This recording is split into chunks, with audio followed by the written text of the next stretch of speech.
Hey, you. I hope you're having a good day. You've seen us just a few minutes before. You know what we're doing here tonight. We have business to attend to here, people. My name is Rafa Esparza. I host a number of shows. The two of which that are probably the most important to you are going to be Grappling Hour and Verbal Tap. But tonight, this is a Grappling Hour affair. We have a very good friend of ours who's about to join us in a second. But we want to say a big thank you to all of you who are tuning in for this monster UFC 259 card. Are you not entertained? Are you not excited? I don't know how. We want to give some love to our sponsors, first and foremost over at Manscaped. If you use the promo code VerbalTap, you get 20% off. Do it. Why not? Keep yourself looking okay. If you don't use it, I really don't care. But if you are, why not save some money? Also, give some love to our friends over at Dodgy Collective. Now, what I'm seeing on my TV, because it is 7:19, is we are seeing what is the beginnings of a main card that promises to be at the very least interesting, if not epic. We have already had 1, 2, 3, 4, 5, 6, 7, 8, 9-ish fights that were all bomb. I can't complain right now. This has been a fantastic evening. In fact, I take that back. It's been 10 fights. And out of them, we've had, what? Like 7 finishes? It's been a good night. But I thought for such a huge card, I would bring a friend of the show to come, help co-host, navigate this whole thing, tell us what it is that we can do. And you know what's really dumb is that I actually put his name on this placard, which is supposed to say we're watching UFC 290 or 259. So I've already kind of ruined who it is just from the visual appeal of this sort of a thing. Anyway, my fault. Producer Raph yelling at myself. What I'm excited for you guys to see here tonight is our pal Sven, who runs the place that we all know and love here in Los Angeles called Strength Mobility. And I misspelled strength. Oh my god. Oh my god. I'm going to fix that as I introduce him. Holy fuck. Like, that's not even a real thing. Ugh. This is fucking... You know what? Anyway, here he is. Fucking Sven Manseau. God damn it. I'm so mad at myself. Sven, how are you doing, sir? I'm doing good, man. Thank you for that intro. You should not thank me at all for that intro. And I am so mad that I misspelled strength mobility. Because I spent time double checking your name to like make sure I got that right. But I didn't even get your business correct. Either way. And I think the worst part is I'm looking at it now and it's still misspelled. So, my apologies. Strength Mobility is the place. What can you tell us about it? Look at this. You're wearing your shirt. Yeah. I got to promote a little bit. Thank you, man, again for having me on. This is the biggest UFC card of this year, I'm sure, so far. And it's an honor. Thank you. Absolutely, dude. It's great to see you. So, just in case somebody was watching this, didn't know what services are being offered at the Strength Mobility, what can they expect if they were to go to, say, your gym? What would they expect to see? Well, I'm a kinesiologist, been training martial arts my whole life, moving for as long as I can remember, and we're a gym that trains for movement. We have half of the gym set up for weightlifting, which is movement against resistance, strengthening those movements that we're trying to make perfect. And then we have the other side, which is the martial arts side, which I absolutely love and obsess over. And again, thanks for having me.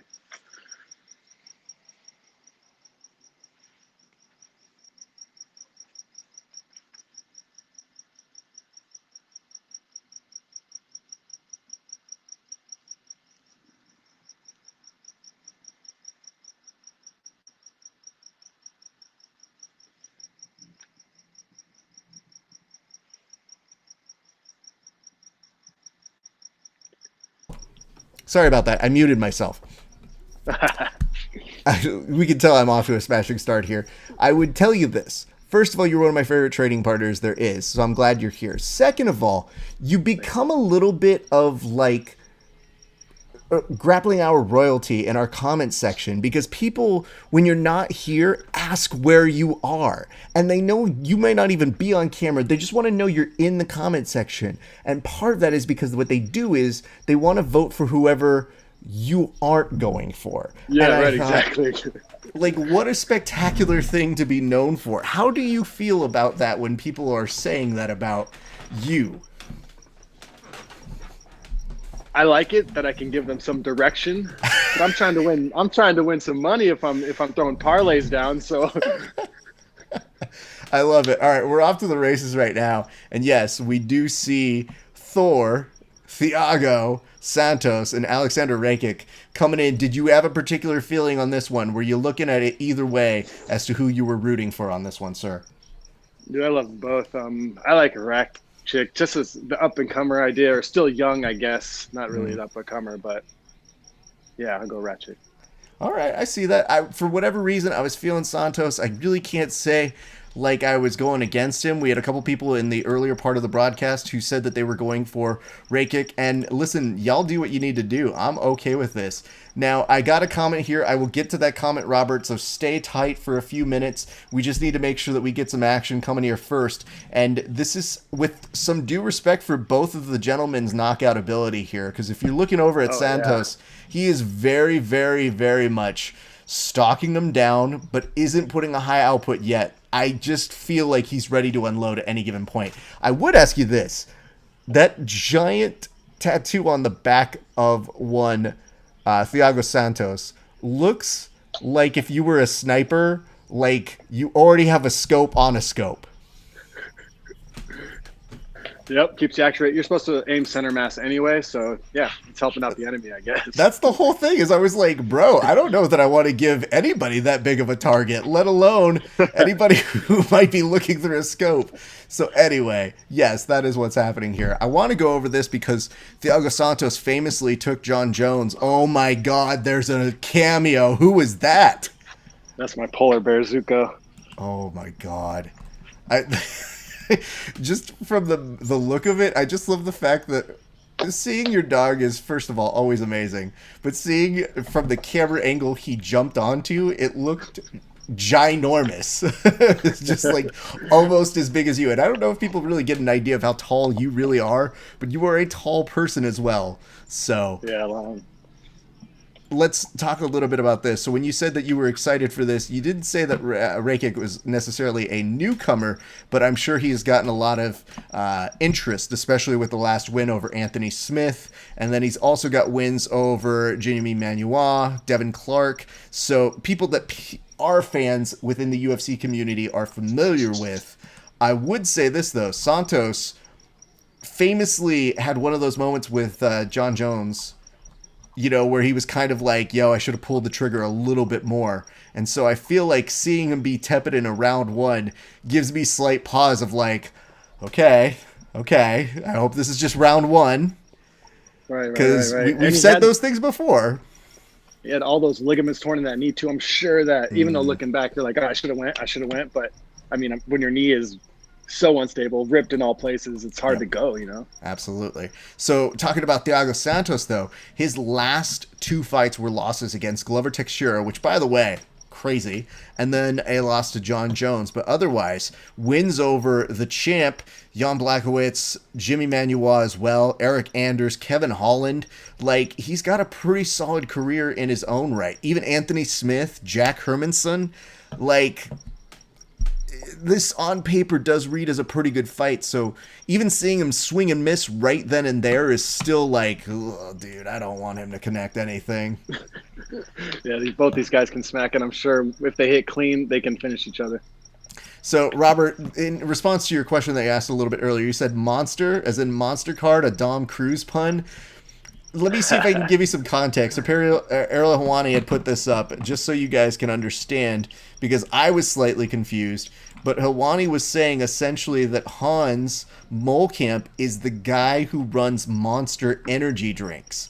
And that apparently, Henry Cejudo, who was signed by Monster Energy Drinks, was essentially not pleased with his contracts, and there had been word that a lot of people didn't like the way that their contracts were structured. So it wasn't him calling out Hans Molkamp, the esteemed character from The Simpsons, because that's what it sounded like to me. I go, who the fuck is he calling out? Data? He's like, dude, he has 100 pounds on me. It sounded like a riddle at first, and then I go, okay. Let's do it for charity. Sure, that sounds good. You can't just say charity. You got to tell us who it is. I said Hans. I want Hans. Hans Gruber? No, I want Hans Molkamp. Who the fuck is that guy? So we all had a moment when that was happening. I had no idea what was going on with that. Nobody did. And That's how you know where I go, listen, Dom Cruz, they're asking you vaguely, without asking you, the retirement question. And if your response is, I want to fight somebody who has nothing to do with the UFC, all I could think of is, maybe they're not wrong to ask you this. Right. That sounds like a step closer to retirement. It's not every day you see someone challenging the random passerbys outside their window.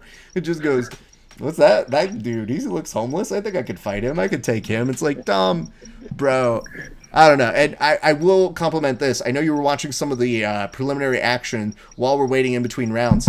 Was there anything in the prelims that kind of caught your eye, if anything? They were all good fights, man. I thought Tim Elliott surprised me a little bit. Not that I know he's good. I know he's been fighting the top guys for a long time, but sometimes he gets so erratic, gets so quick. He's always up and down, boom, in and out. I just thought, man, that top pressure looked real good, real solid, and he kind of knew everywhere Espinoza was going. That was nice. I was pretty impressed, man. I had a feeling he was going to pull it together, so I was in on that side. But the dominance, dude, and like, just wherever he wanted to take it, it just seemed pretty natural and fairly good. So I was pleased on that respect. I want to give some love to the early prelims because there was, 15 fights. And normally when they put 15 fights on a card, they say, listen, COVID or fat is going to take one of these. There's no way all of them are going to make it here tonight. And yet they all did. So when they promise you fights start at 3:15, this time they go, actually it's 2:15. Nobody dropped out. Just kidding. Yeah. If you guys didn't see fat, well, COVID or fat, honestly, is what it comes down to. And my wife is really funny because Kelly will come over and she goes, "Why did that fight get canceled?" And I go, "Well, and she goes, "Was it COVID?" I go, "No." And she goes, "Was it fat?" And I go, "Actually, that one was fat."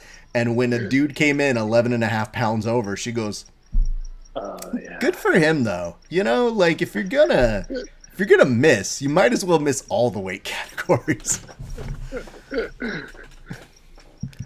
So, Sven, have you noticed any change in approach here for Santos in this second round? No, I guess it seemed a little bit respectful of Ray Kick's kickboxing, striking. So it looks maybe now like he's starting to, I don't know, try to at least get inside a little bit or touch him.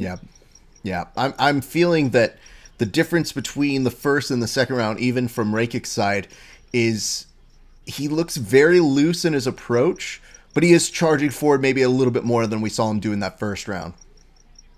Yeah, but kicking that Jimmy Manawan knockout that Ray Kick got, oh man. Obviously he has powerful kicks, so if he can just keep chopping. And I actually thought of anything that was working for Casey Kenny in the last fights that we were watching. I thought him getting those kicks on Dom in that early first round where I was like, I don't think he's winning this round, but that could pay off in the second. I thought he had better approaches in the second. Because Dom, has had to come back from some injuries, and I feel bad for fighters, but when that's public knowledge, nobody cares. They literally go, no, hit him with what you're going to hit him with, bro. That's intel that you know. No, for sure. If he's not as good a grappler as you, you're going to look to take him down, right? I think you just want to expose the advantages. Exactly. Like, if I were to try and take Sven down, I'm not going to do that. I'm going to challenge Sven to, like, Super Smash Brothers. And I'm going to be like, surprise, I'm way better at this than you, and you just didn't know that yet. So it's a very different strategy. You just got to figure out as you go along. Let me go ahead and put this on here. So in the time we've chat, Sven, look at this. This is how professional this show is. You will see this come on your screen now, but I have actually fixed this on the fly. Let's just double check. Look, I actually spelled something right. I feel like this is the worst thing to actually acknowledge, but I did fix it on the fly. But I am pissed at myself. You're welcome, man. I want people to go to your gym. And I was telling people this a little bit earlier, but I still have a monster interview for you, and it looks like things are kind of opening up a little bit more. Yeah, it's right here. And I've held this interview with the hopes that I can tell people to go train to somewhere where it's open. Like, you can go there now. I can't promise you it's not open or it is open. But when it's officially open, maybe you should go. Or if you want to drive by now, just see what it is and go see if you like the place. And if you happen to have gym clothes, I don't know what's happening. I don't go there, so I don't know what's happening. That's right. All. I'm probably cleaning or practicing something. Absolutely, dude. He's done lots of mop techniques. He's coming around, making sure the gym is pristine and clean. But I'm sure once gyms are open, y'all should go over to that, and we're going to release that interview. But I love doing that interview, man. I feel like it's such a cool thing, and I just want people to go experience what makes it so unique and so great, especially with just all of the different things that you guys focus on there. Thank you, bro. Free week. If you hate it, I'll never see you again, and that's fine. But check it out. I do. That is quite a great thing to go and plug and say, yeah, you know, if you don't like me, you don't have to see me again either, so you'll be fine. Yep.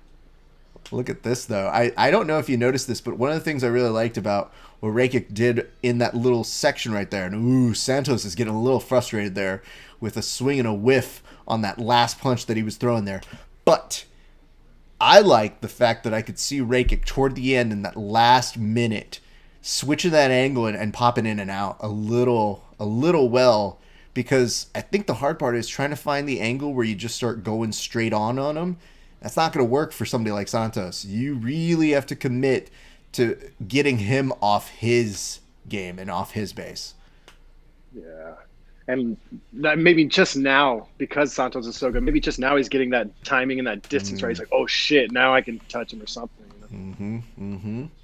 But, all right. We're in round number 2 of this one, and Jesus Christ, that's an interesting thing. I like the fact that they're showing some footage of his coach talking to him, and at first he looked like he had that posture, and he almost gave him that like advice, like, hey, remember one thing, you're special, you're always a king. And he just goes, okay, my posture is back, you're right, I am a king, thank you, I needed that.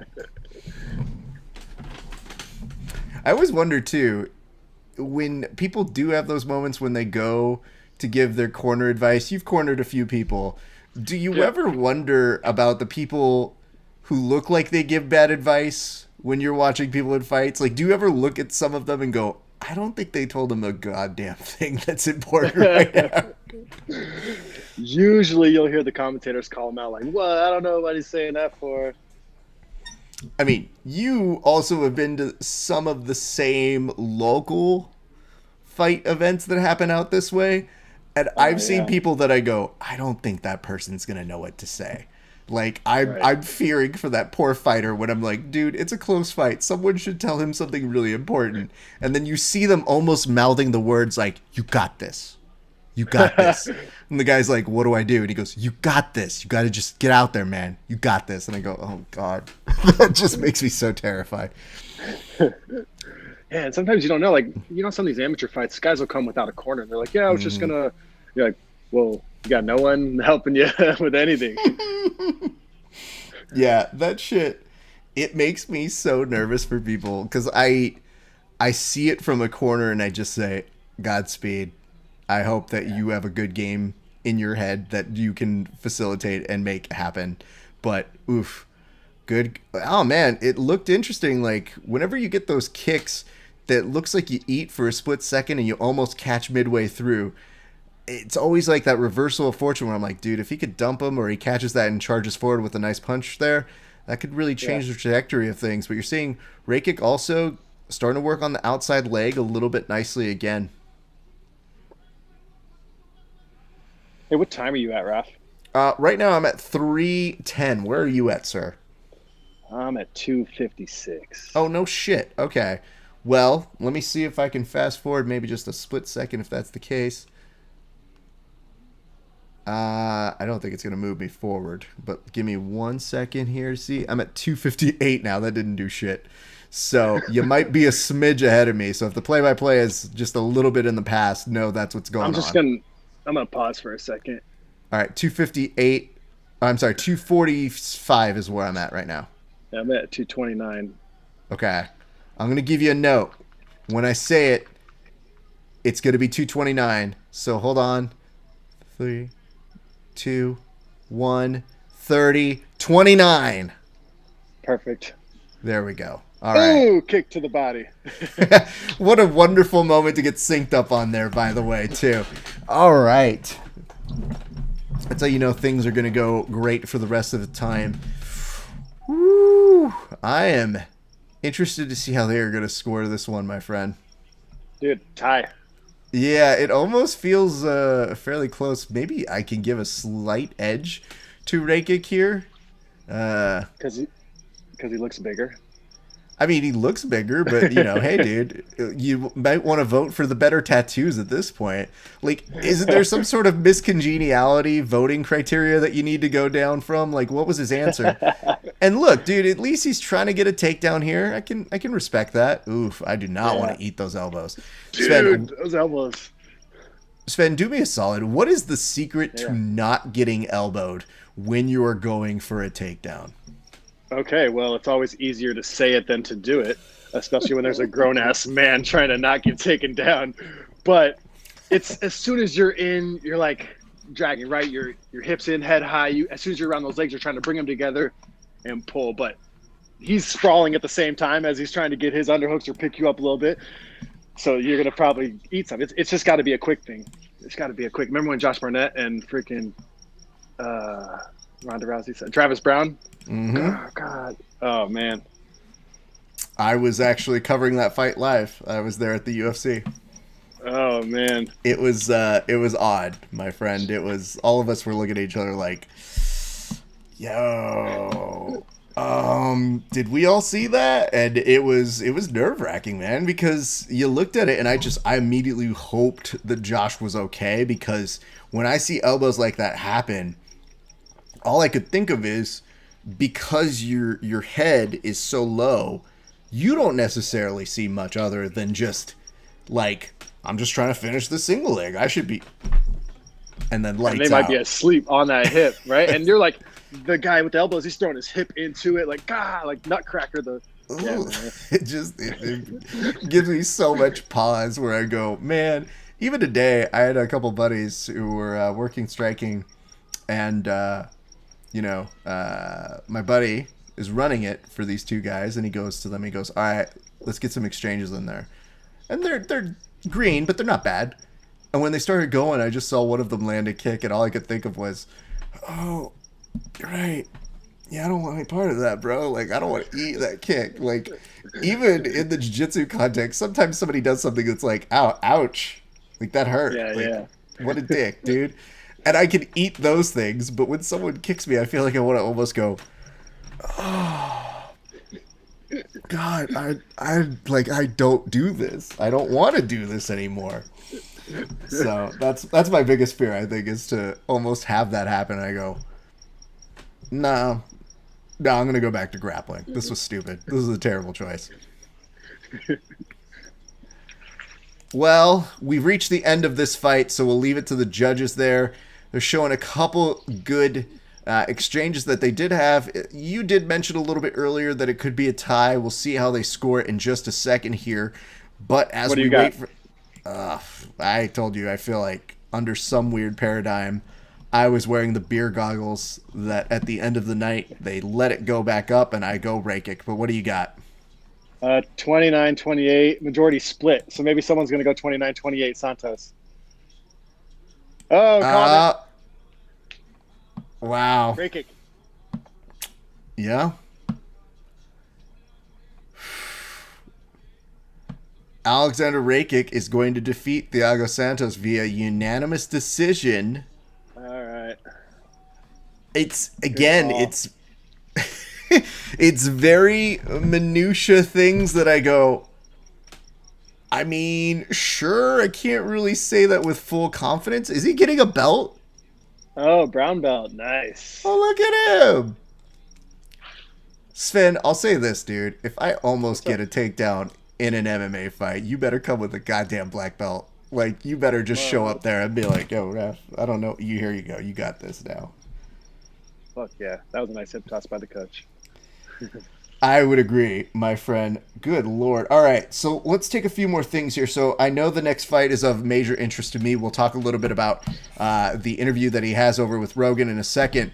But tell me a little bit about your thoughts about Islam Makhachev and Drew Dober. Who do you have in this fight, sir? Dude, I have seen Drew Dober completely put people asleep, right? He is a sick striker, but I think that his last few losses have been submissions.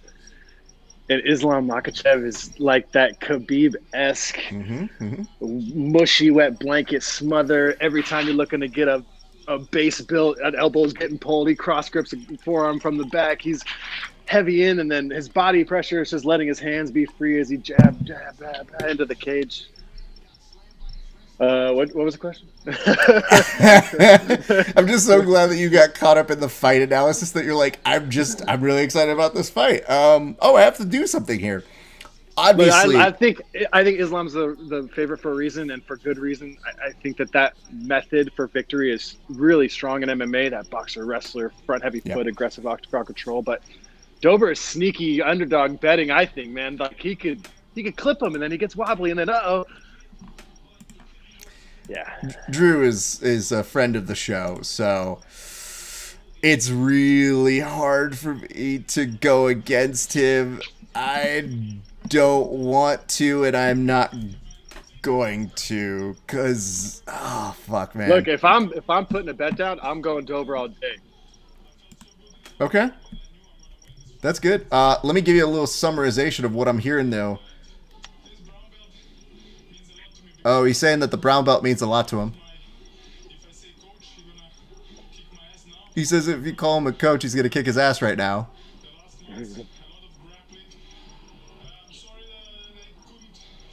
And he says, hey, I'm sorry I couldn't show more off here. I think in regards to the grappling, but Joe Rogan having no facial expression to any of this. Here's a question that I've been wondering. Is Joe Rogan turning slowly more into Bas Rutten than Bas Rutten? Because look at his face right now. And every time he looks with that serious face, I go, holy shit. I'm seeing like Bas Rutten from 10 years ago in Joe Rogan's face now. Like, did they do some sort of weird body exchange experiment? It's the haircut. It's part the haircut, but it's also the expression on his face, which makes it so much smaller.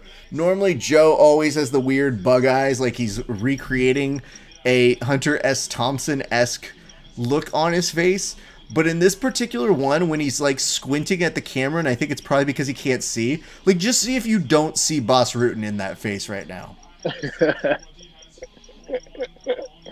I think what I'm going to do is I'm going to meme part of this a little bit later where I'm going to take Bas Rutten's face and cut out Joe's and see if you can tell the difference. It's almost like with David Schwimmer where somebody could like take out a photo of Nicolas Cage, put it on David Schwimmer's face from Friends, and said, why is it when I put Nicolas Cage's face on David Schwimmer, he looks even more like David Schwimmer?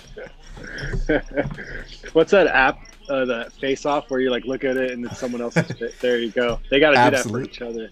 Absolutely. You know what the weird part about that is? I don't know if you ever think about this, but anytime they do one of those apps where they go, hey, don't you want to take your face off and put it on somebody else's? I think not really, but I'm sure one day I might need something to do that's a bit.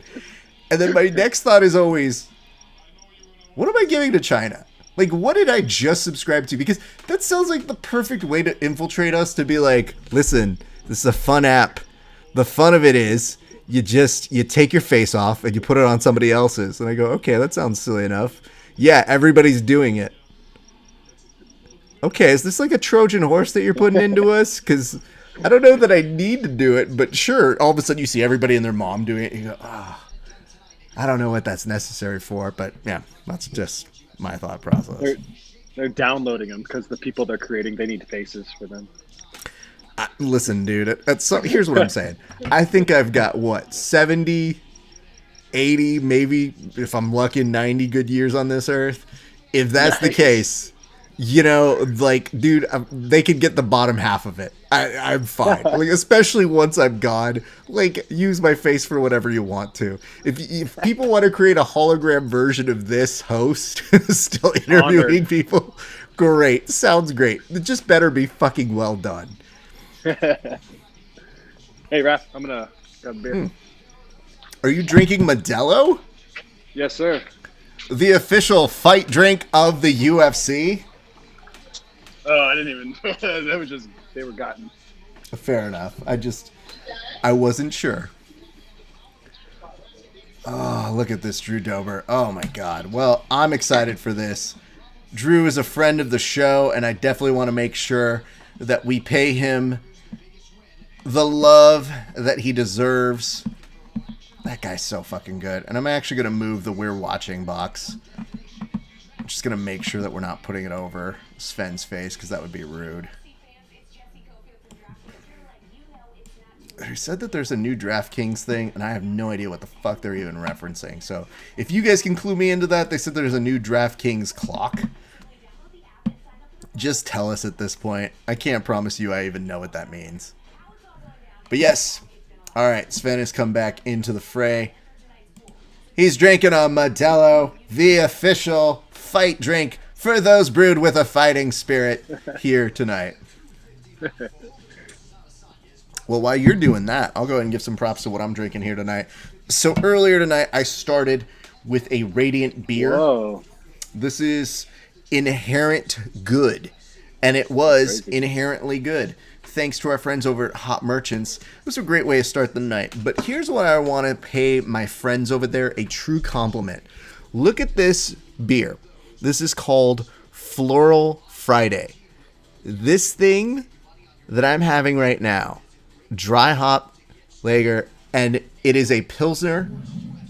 It is so good. It is Laurel and Citra, and I had one sip of it, and I'm so happy. The people over there, they know me. Here's the thing that I do with them. I literally tell them, give me $30 worth of beer and pick out some new stuff that you don't think I've had. And they literally come back to stuff. And half the time they go, do you have a different direction? Do you have a note for us? I go, I trust you. Just throw some shit at me, see what I like, and we'll go from there. Because otherwise, I'm probably going to go to my same shit. And I want to try something new every time.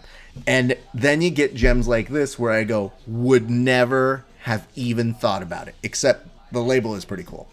So, to our friends over at One Hop Merchants, thank you for this Chapman crafted beer. It is brewed out in Old Town Orange, California. So, I'm going to have to go pay those folks a visit now that I've tasted this deliciousness. That's awesome. I'm loving it. All right. We talked about Drew. You were saying you have concerns because Islam might have the kind of game that can neutralize him. You brought up the fact that, yes, of course, Drew Dober does have some submission losses.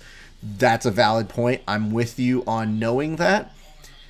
But I think the thing you're alluding to that I'm hoping pays off here is Drew Dober's knockout spirit. Like, that dude has hands. And we've seen him in the UFC. We have seen him do amazing things. I'm secretly, aka out loud, hoping that something gets pulled off here for Drew Dober. And I gotta tell you, man, I had the chance to roll with him when we were out in Vegas, or not in Vegas, in Colorado. I was visiting Kevin for the show, and Drew's the nicest person in the world, man. He's a beast. And I gotta tell you, you know how when I try to like heel hook you and maybe I have part of your leg? With Drew, I not only have part of the leg, but it's like trying to heel hook a tree trunk. Like his those things are calves. Dude, I think at one point actually gave me part of his leg and he was like, go nuts. And I just thought, I don't know if he's mentally defeating me because he's so confident or if I legitimately can't do it. And I like tried every grip. I'm like trying the cross the body one. I'm like here and I go, nothing? And he goes, I mean, kind of. And I thought like, well, if that's the case, why wouldn't you tap it? He goes, nah, it's cool. I'm good. And dude, he's a blast. He's a good person. Flexes, bust your arms open with his calf flex. I will tell you though, the one thing that we have some beef with Dober about is, I don't know if you follow any of his social media or anything like that. he has so many selfies, like so many photos of him just without his shirt, just randomly like reading a book. So imagine not having a shirt and then just reading a book like, oh, reading. It's fundamental. Like that's what all of the photos always look like. It's like him with an apple. Just going like, dude, are you going to create an OnlyFans account? Because I feel like every time we see these photos, they're a little too photoshopped. Where it makes me think, how many photos do you have? Second income as an influencer. I mean, dude, and the worst part is all the photos are awesome. But nice. I was once told by a promoter, they're like, yeah, I live with that dude, and he never wears a shirt. And I couldn't tell where I fell on it. I go, I don't know if I think that's awesome because I'd probably do the same if I was in his shape, or if it's just too weird. So, columns A and B. Yeah, this fight's going to be freaking awesome, dude. Yeah, I'm very pleased for it, man. So, we'll see what's happening. And you know what? I mean, Drew's always had like dude, a real, like... Oh, go ahead. Oh, shit, no. I was just watching the highlight. He's knocked out Alexander Hernandez. I was like, that dude, after he knocked out Beneil Dariush, was going to be, oh, this kid's strong, crazy, good wrestling. And freaking knocked him out, man. Or beat him down. I mean, you mentioned, okay, so the last loss for Dober was when Beneil Dariush, who was able to get a triangle armbar there.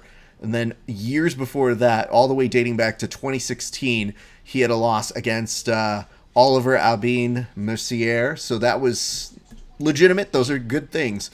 But you're talking about TKOs to Alex Alexander, Nasser Habquest, Marco Polo Reyes, John Tuck, Frank Camacho, and Josh Berkman. So he is a person who, I mean, dude, he's a beast. He's had a very nice, well-rounded career, and we'll have to see how this plays. You can almost guarantee that you are going to see Islam try and go for a takedown very early and neutralize that knockout power.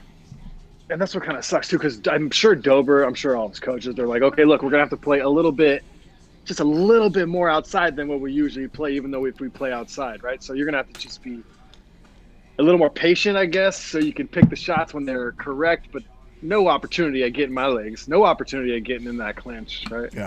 Yeah. So, all right, excited for it. It looks like, well, nope, they're going to do the pan over to them. You've already mentioned you're going to stick with Islam on this one? No, now I'm on the show, bro. I'm going Drew Dober. Oh! Plus I picked him in parlay.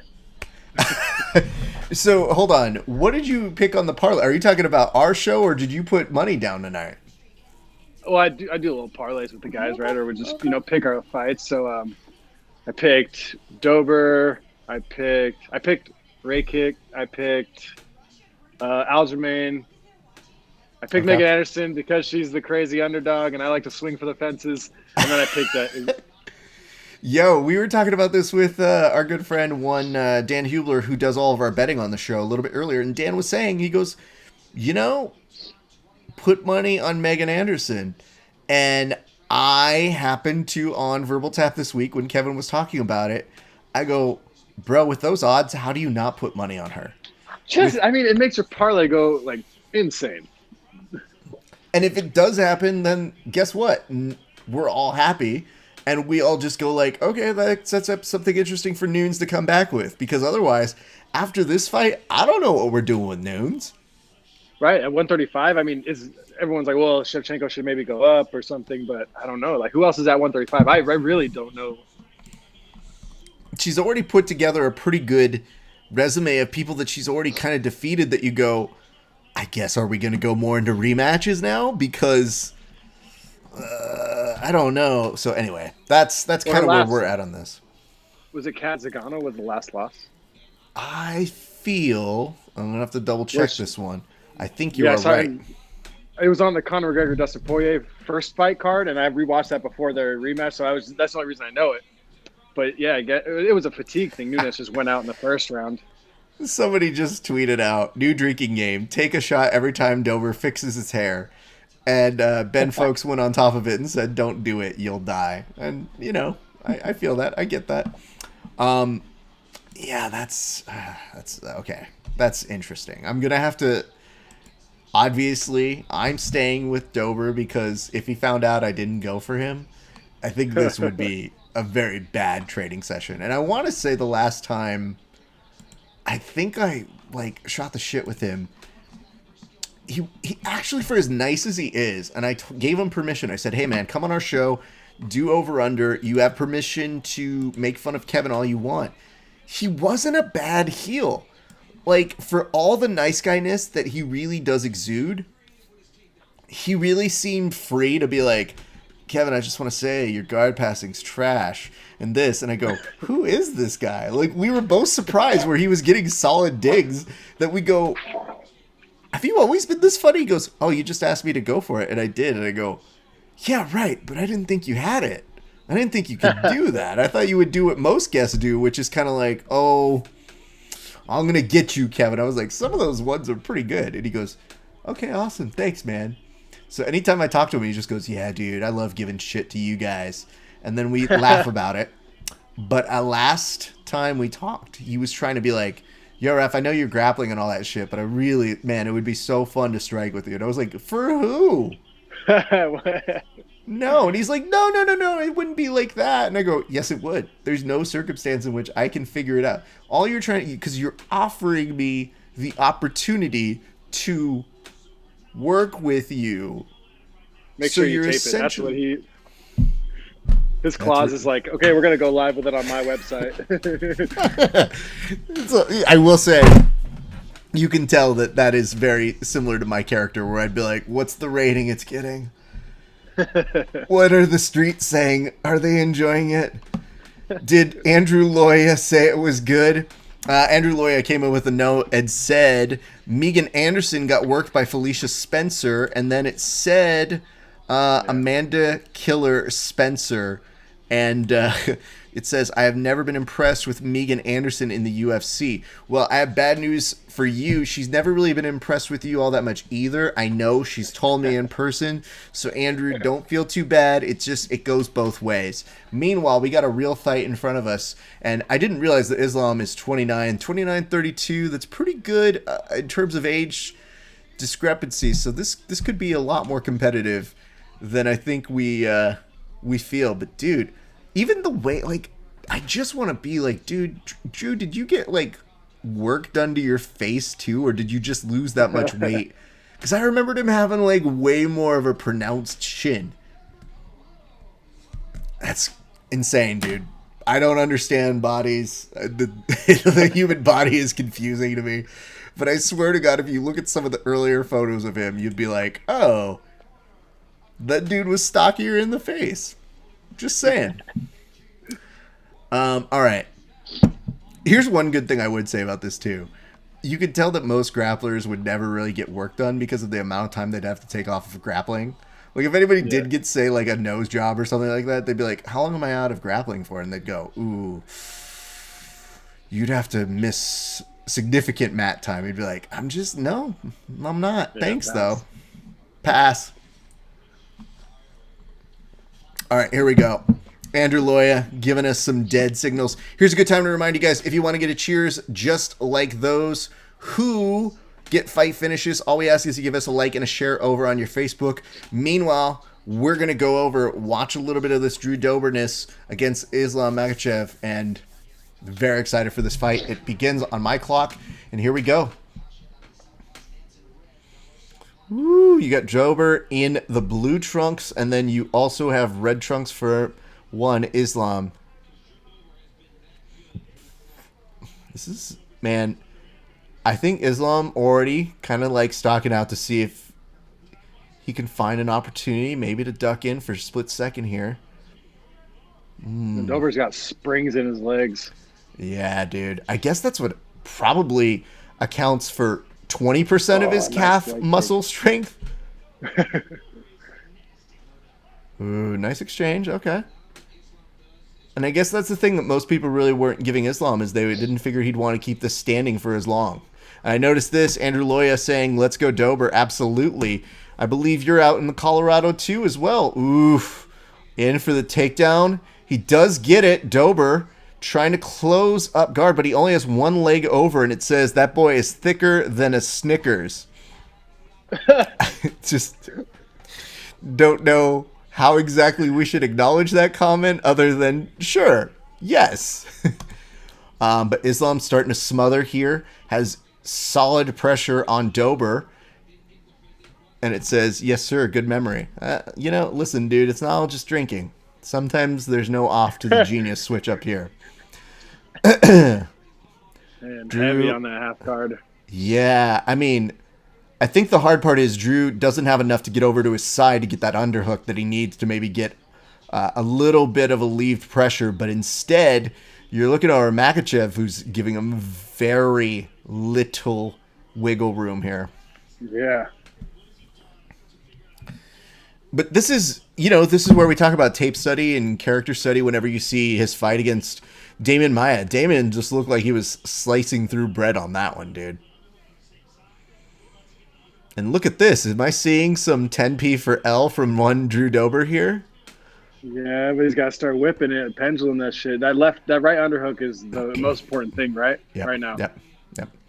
Yeah, I think what's happening is he's got that positioning. He's trying to maybe flex him out a little bit. It's hard to create that distance. Get that fucking underhook. Hey, listen, dude. It is very interesting because I never really saw Drew F with that too much before. So seeing him fuck with a little bit of that lockdown in that position is actually not bad for him in this position because he's not taking too much damage. And what he's really trying to do is make sure that Islam doesn't advance the position. Icekov 16 writes, "Eke ahora empieza." So for that, I would tell you, okay. That's all I got for you. What do you want? Right now, we are in the middle of the second fight. We're in the second fight of the main card. We're still a means away from the main event. Yeah, and Joe Rogan's talking about how he's just holding on here. He's lost the lockdown. Islam's still trying to advance, moving up the knee a little bit higher. Yeah, knee on belly, side control. Yeah. I don't know what how many time means, but I can tell you this. This is the... Oh, is good. Is good, I can answer. Yes, very. How many time... Very good. What I can tell you in terms of how many time we're in the first round of the Drew Dober fight, we've still got 3 fights left after this one, and they are the championship bouts. And Islam, no, do not give him his back, Drew Dober. Be very careful. There's 50 seconds here. So, yeah, you do need to sprawl back on over to the back. And very quickly, you see Islam right back on top, smothering, trying to get some strikes in. And he is trying to, as Joe Rogan is pointing out, he is trying to set up a little bit of a crucifix. Drew does get back to the knees, but the amazing control by Islam here is very, very tough. There is an armbar. Drew is, he was out for a split second. He needs to get back over to his knees. This is a very dangerous position. Nice. Drew's got it. Stack him, stack him. He's got to get the knee under the butt. He's got to be able to pull him up. God, wish I could. Dude, careful on that arm. Yep. Nice. Oh, nice. And all of the jiu-jitsu collective in both you and me takes a breather because we were nervous. Yeah. Good Lord. Dude, Islam threw that leg so wide, but still was able to get his knees together around that thing. So what happens in that transition that is very tough is that you get that moment where when you do that roll out of it, you're still in the armbar.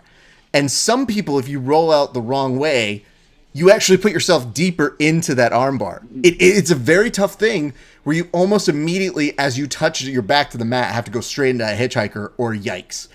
And I don't know if that is more so just a compliment to how strong Drew Dober is, but he definitely was able to, once he got kind of to his knees, look at this transition. Beautiful leg over. Nice. Almost kind of kicks Drew in the middle. But that's what I'm talking about. The flip over almost puts him in a worse position. So Drew stays steady. The arm is just south enough to get out of it. But that was Yikes City 3000 resident one Drew Dober. Woo. That was a good scramble. That was cool to watch. So Ice Kova saying muy buena indeed. Yeah, there's a lot of fucking great in what we just saw there. Good lord. And now Drew wants to come swinging for the fences here, kids. Yep, and rightfully so. He does not want to spend any more time wasting on any part of this. And Omaid comes in with the takedown.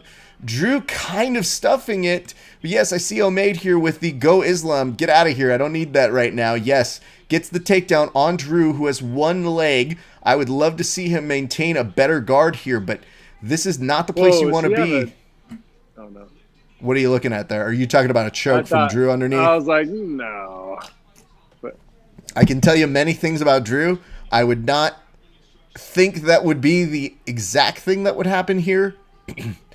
But I do like this. If Drew can lift that leg a little bit, he might have a little bit better of that butterfly use. But he is neutralizing a lot of the hits here. So I do have to compliment that he's not taking too much damage, but we need to work on a strategy to get up very soon from this position. And right. I think that might be difficult. He really needs that cage to kind of get his shoulder back up on and start working from there. That half guard is very, very loose. And I say that with everything that I say respectfully for one Drew Dober. If he can use that cage to stand up just ever so slightly, we got a shot here. What can you say is the kind of the secret sauce that you're seeing here? Because to me, this looks so basic, but it's very technical. So what is the secret sauce to why he's able to constrain him so well here, Sven? Dude, I don't think there is a secret sauce except for reps and that ability to even be a half a second ahead. So like if both individuals offensively and defensively have the ability to pull at the same high level, if you just beat him to the pull, you're going to have the advantage in the mechanical match. So I think Islam already knows, like, okay, I'm going to go for this, that. Maybe Dober knows he's going for something on the floor, but doesn't know exactly or particularly what, right? Yeah, this is just wild, man, because when I say that it looks so basic, I mean, it looks like this is exactly the way your coaches kind of give you the description on how to wrap up the legs. And then if you didn't tell anybody how to do it and you just said, go try to do that, most people would struggle to be able to replicate that amount of control, that amount of pressure, and that amount of success. So again, limited compliments as they may be, thank God we're at a closed guard now. Limited compliments as they may be to one Drew Dober.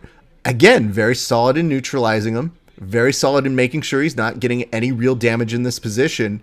It's just positionally, Islam is now going to have 2 rounds from just control.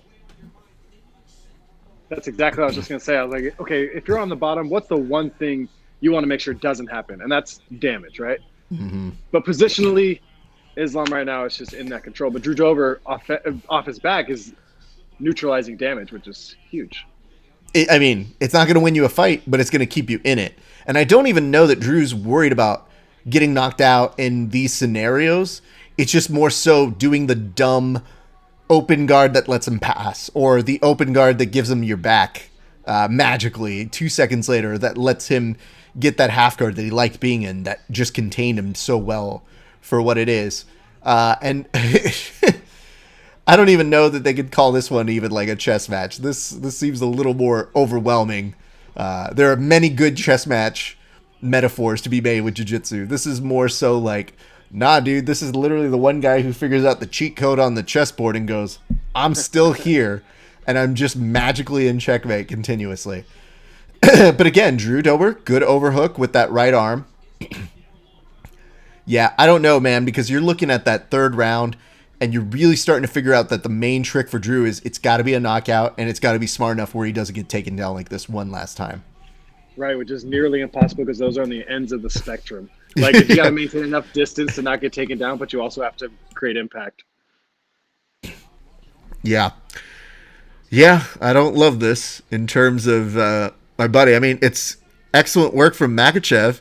And I'm sure to some extent he's probably getting frustrated that he's not really advancing in this round in the way he did. But that's why to me, I was like, yo, if Drew can get that closed guard, at the very least, he'll take a mulligan this round.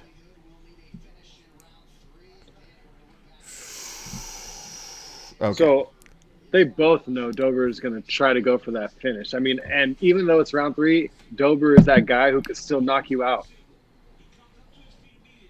Yeah, I don't know that I don't know, man. I mean, you can tell me if you think this sounds crazy, but I feel like Drew's best thing in this last round, the best strategy possible is you almost have to go belly of the beast and see if you can get that cage angle to kind of bully him over that way and start utilizing the back of the cage to start getting some of your strikes off, because that open area has been just an advertisement to Islam, where when he's out in that center of that octagon, takedown.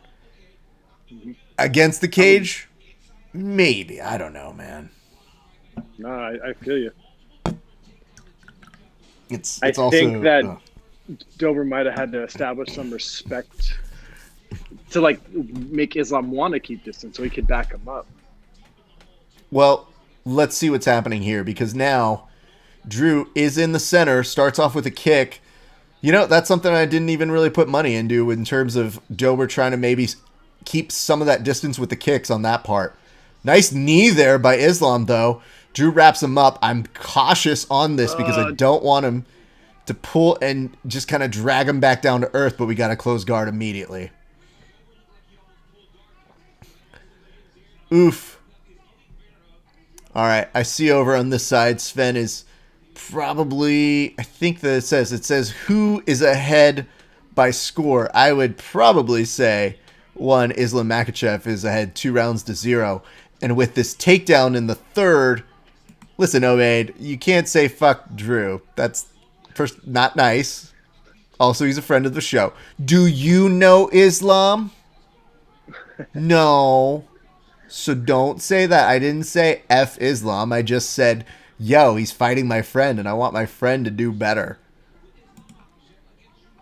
It just says, okay. Thank you. I don't love this as a strategy and trying to use a Kimura on the dude who's clearly winning the grappling. But hey, I've also never been strong enough to just strong arm that out of its position in the socket. Yeah.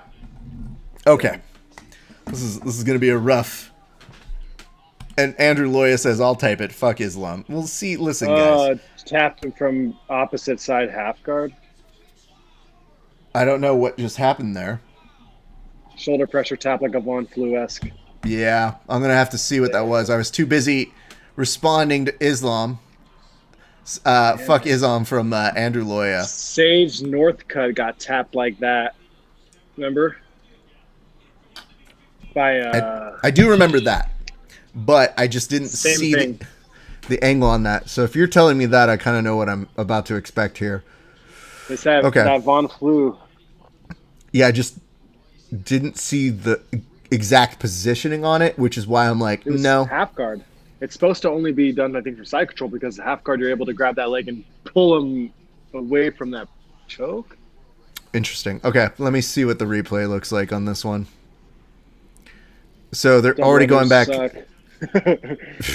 Well, the other thing is, too, I don't know if... Was Islam taller than Drew? Because those double overs from that position are always kind of worthless, especially when you have a taller person who just kind of like stands up and postures into it. It's fucking check this out. Ridiculous. Oh. Like he gable grips, he's pulling that shoulder into that. Yeah. And Joe's postulating that Drober was just done at that point. Interesting. I'll have to see. Man. Yeah, no, I mean, obviously, yeah, he is taller than Drew. So once Drew had those double overs on him, when he just postures up a little bit more, it's hard to really drag that person down, especially when they almost like essentially body lock you into like just dropping on the floor. Whew. Okay, I would tell you this. Most people may not understand what it's like to have that much smother pressure on you. So if that dude's really solid with where his shoulder is, you're mentioning almost akin to a Von Flue, but I'm also going to put that over by saying in half guard it seems a little less probable, except for this. Look at the positioning of that gable gripped arm, kind of almost making the perfect like triangle on the arteries for those types. And then figure out that Drew is also like built like a fucking truck. So if you get that arm kind of trapped on over to a certain point and you can't move it, you feel more than stuck. You feel like it is suffocating you. So I don't know what it's like to have that much muscle mass. I only have 25% less than Drew Dober, but I could imagine that might be problematic and feeling like your whole body's just whomp. Yeah. And that sucks too, because that's the blood choke. So you're going to sleep. I mean, I'm sure things were closing out for him. Let's see. Yep. God damn it. It was just after we were, or at least I was trying to make the point on, man, I really wish he was getting on with some of these kicks, maybe using that beautiful inside trip there, by the way. But look at this. Those double overs are essentially worthless when somebody just postures, then add the leg positioning, and you're essentially just tossing the person on the back. Now, look at this. Yeah, he is essentially misplaced what would be a head and arm choke with that same amount of pressure by creating just the perfect angle to do it. And there's no real way to like posture out of it than to give up your back. Yep. And that's, I think, how that chess match would go. Like before you're supposed to, that sucks. Yeah. No. Been there, understand it. So Islam is saying he hasn't shown up here because it has been, 2020 hashtag. It was a bad year.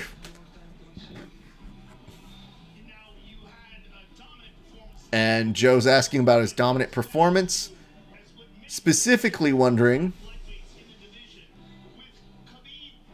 with Khabib now essentially on the sidelines, are you due, Khabib?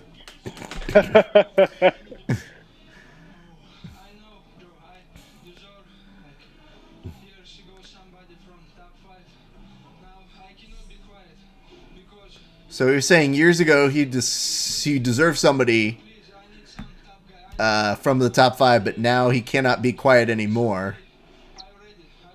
And he's ready, so give him. That's 5-0 UFC for him? Let me give you a little bit of a reminder here. I'll go ahead and pull up his notes on this one. On this side, and he's also putting over Drew Dober very nicely. Very kind of him to say that sort of a thing. And he said, yeah, take him down, make him tired. It also occurs to me I have to cheers the dude who beat up my friend, which not very pleased I have to do, but it is what it is. Yeah, they're billing it as a Von Flue choke. Omaid says, ha, Islam win. I so happy. Good for you, Omaid. You dick. That's we do these whole shows just so that Omaid could be happy. It's really what we look for here. So many of these shows we do, I go, is Omaid happy? Have we finished tonight? Making sure that he is the happiest he can be. You just call me a duck?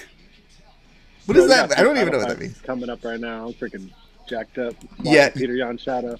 You're in a great place to do that, by the way. What is this? Oh, is this just... Are these eagles? Are you just throwing Khabib language at me in emojis? Because I'll put it to you this way. I live in America. Eagles are our thing. Take that. Let me go ahead and bring up what it is. Yeah, you said yes. I got it. Tai says, what's going on? I don't know. A lot of confusion. Good friend of the show, Drew Dober, unfortunately got submitted by Islam Makhachev in a very dominant performance by a Von Flue is what they're calling it, which, sure, I'll just call it by excellent shoulder pressure. Meanwhile, the last, 6-win run over here, I just see the American flags, by the way, by Tai Tai in their post, which I'm so glad that you literally just take the bait to be like, I don't know much, but I know that here in America, things are American. And people are like, yeah, flags. I'm in too. I don't even know what we're talking about. The last 5 wins for Islam were over Davi Ramos, Armin Taskurian, Kaji Johnson, Gleason Tobo, Nick Lentz, and Chris Wade. So I kind of see it, but his last loss, and I thought this would have been the biggest intel for Drew, would have been a KO loss to Adreno Martins. So, you know, is what it is. Good time to remind you guys. In the UFC. What's that? Adreno Martins was in the UFC. Adreno Martins was back at UFC 192. Yeah, he's not in the UFC no more, I don't think. He is not. And it says, this will be a warm-up match for Islam. Look for the next match to be in a main card. This is a main card. Like, that's not even a factual thing that you're saying at this point. You're literally just making up words. It'd be like, he's going to be more main card. You mean main event? Possibly. We'll see. We'll see how this goes. I'll ask you a question here, Sven, because I wasn't quite crystal clear on what was happening.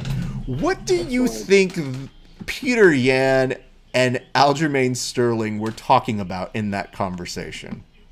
All right, dude. So I think on the first time they faced off, it was Aljamain saying, you can't hit what you can't see. You can't hit what you can't see, right? And then on this next one, it looked like, I think Peter Yan said he was going to break Aljamain Sterling. And I think Aljamain Sterling was like, oh, really? Really? You're going to break me?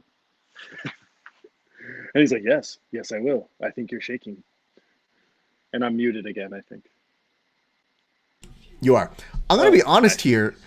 I feel like you have a better sense of what they were saying than most people. Do you read lips? Do you have that as a skill talent that I never knew? I put myself in them. Oh, that's way more terrifying. I would tell you this, though. I feel like our roles... It was just a guess. I feel like our roles would be way more fun if I got to add the bonus of me going up to you before every roll and to be like, you really think you're going to beat me? You really think that you're going to submit me? Just for shits and giggles. So, yeah, no. It says, who's winning these title fights in your opinion? Tai, we're going to get to that. So don't hold up for too much longer. We will address your question momentarily. Omaid says, Islam had 1 loss. That helped him a lot. Absolutely, you do learn a lot from your losses, so I can see that. And it says, the videos posted on TikTok, you can actually hear what they're saying to each other. Well, what is it then? Because I clearly didn't go to listen to that. I saw Dana White post it on his thing, but I was also at work. So it's hard for me to tell people, like, that's really nice that you need to talk to me about important things, but I need to hear my stories from the UFC, please. So, hey, there is. Be right back. Go for it. We'll see you in just a second. All right. So, good friend Sven taking a nice little breather. It's a good time to remind you guys. My name is Rafa Esparza. If you want to get a like and a share to us, then you are going to get a cheers, just like we're about to do in a few minutes for our... He's not my friend, but Islam Makhachev. He did win. And it hurts. That one hurts. Yeah, one of my friends just wrote, your boy is a total badass. Thank you. I appreciate these comments. Ugh, it's just hard to fucking eat it. Ugh. So, it is what it is. Anyway, kids, hope you're having a good day. I know that I am. It has been a fantastic day for grappling. Here's what I got. I got a couple notes here. We'll address them. Morgan Matsuik says, hi, Raph. Morgan, good to see you, bro. Guess what, Morgan? I got news for you. I got a package over there. It's going to be sent out to you sometime this week. So, Lord willing, it will make its way to you because someone out there, I don't know who, maybe it's somebody from the post office, has a Grappling Hour t-shirt. But, yes. What does that say? No, you should be proud. Of what? Of Drew? I am proud of Drew. Drew's the man. I love Drew. He's a good person. Yes. So, wait, let me double check. Yes. Drew is the man. Love that. But look at this, the Grappling Hour t-shirt. If you guys want one of these, all you have to do is go to thegrapplinghour.com, give yourself the opportunity to support the show and to support us. We appreciate you guys. Thank you so much in advance for it. But yes, that is going to be something that Morgan... You said send me a t-shirt? No! Buy a t-shirt. Love this. Luxurious. Appreciate that. Thank you so much. But I'm so mad that they fucking took your shirt because they didn't send it back to me. And you know, it's always funny when you go, oh, I understand the mail. They have to go through a lot of things. This one I was like, motherfuckers, that shirt. I bought that. Give me that shit. It says, boss, what the hell are you talking about? Every week I come on, I'm sure I need a t-shirt. Send me a... You think you're the only one that comes on this show to go ahead and watch with us? You interact. What are you doing to get a t-shirt? Also, you should buy one to support the show that you know and love. Because when I don't sell them and send them out for free, I don't make the money. But when people are nice enough to support us and buy a shirt, then I can stay afloat as a job. Thank you. Anyway, we're returned now with our good friend, Sven. Sven, I'm going to go and unmute you. Oh, good. God, don't ever salute me. That's too weird. That's 100% the reverse of ways it should be, especially when we've had somebody be a boss and actually serve in the military over here. I love Andrew Loya saying, like, Omid, support the show. Don't call him a cuck. I don't want to do that. I don't want people fighting in my comment section. That's not what this is about. I want you guys to be a unified group. If you guys go train with each other and beat the shit out of each other, it's out of my hands. But in the confines of my comment section, you will address each other politely, but also gently roast the other person. Because that's fine. I have no issue with that. All right.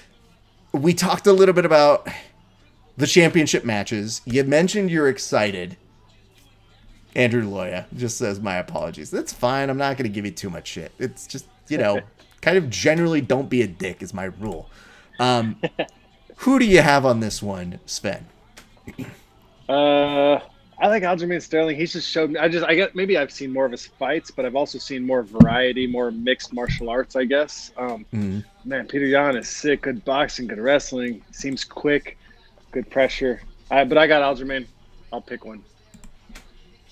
Well, here's what I'm going to say. I feel like Peter Yan. I've been feeling that. I don't have a more solid version of saying, anything that you are here. I think it's just we're both going for people that we kind of like. Like, you in general kind of like Sterling's vibe, and I get that. I'm not against that in any way. Jan's thing, the last few times I've seen his fights, I've just been very like, okay, I see you. I see you with that. Tai coming in here and saying, there you have it. Like, honestly, that can't be the only reason you come to see the show. Like, you can't just come to see the show to be like, did you make the predictions? Good, I'm going to leave now. I see a note here from Andrew Loya, and he mentions, I can definitely see Peter's hands being too much throughout the 5 rounds. That's fair. That could be very overwhelming to a number of things. And it says, say it ain't so, War Aljo. First of all, who came up with the nickname Aljo? Because, like, that barely works as a nickname. Like, Aljo is still... You might as well say the full name if you're doing that. Feel like, I really like Aljo. Okay, well, that's cool. Who is that in reference to? Aljamain Sterling. Oh, okay. I just like Morgan Metsuik saying, yeah, it doesn't make sense. War Tiny John Jones. Okay, I'm into that. That's actually pretty funny. You won me over with that one. If it had gone on for too much longer, I would not have enjoyed that one. But man, I do have to do the fucking toast for fucking Islam Makhachev. All right, raise your glass. Here's what I'm going to say. Islam Makhachev, you beat up my friend, and honestly, it kind of pisses me off, but you did it in very impressive and amazing fashion, and it hurts. But I guess that means you're really good because I can't submit him like that. I'm just like, it's just fucking sad. Anyway, really good job. You probably can't even hear this one. Cheers to you, whatever. And if you guys want to cheers like that, Don't worry. We've got one in the chamber for you. All you have to do is give us a like and a share on your Facebook. Give us a subscription over on YouTube. Or I haven't really figured out what you're supposed to do on Periscope. I think if you give us lots of hearts, that's a thing. Periscope is going away soon. You're going to be watching it on Twitter anyways. I guess what I'm saying to you is support the show. Actually, on Periscope, if you're watching on Twitter, give us a share on there. There we go. Adam Woods asks, how many times do you think Dana coaxed Khabib to unretire tonight? Probably zero, because I feel like Dana is probably getting this look from Khabib, which is... No. I don't know, man. I think Khabib's doing this weird dance of, I don't want to fight anymore, but if I did, which, okay. My main answer to that, if I was a journalist or anybody else, would be, you could. You can fix that. Because there's something a little bit more compelling if we're talking about the comparisons to him to GSP, which is, okay, you stopped at your peak. GSP was too, but GSP probably saw it was getting a little harder out of his reach.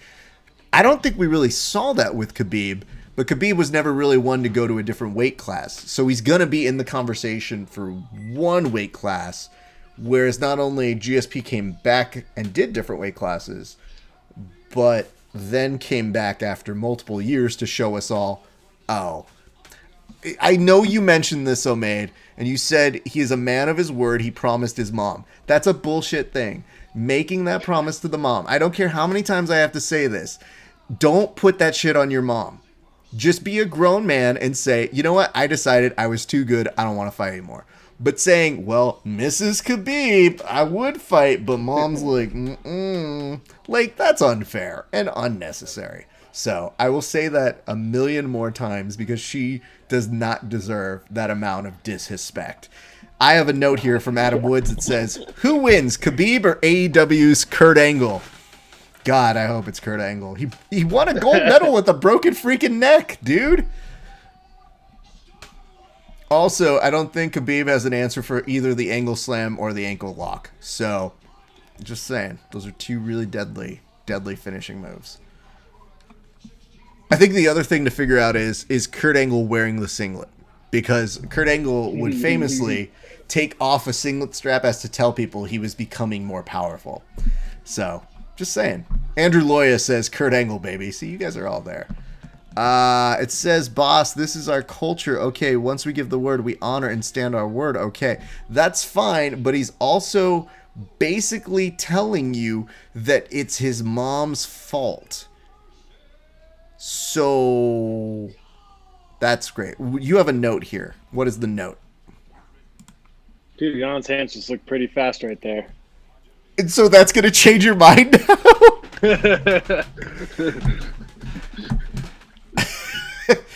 I'm glad that you... So wait, hold on. Are you changing your mind on this one?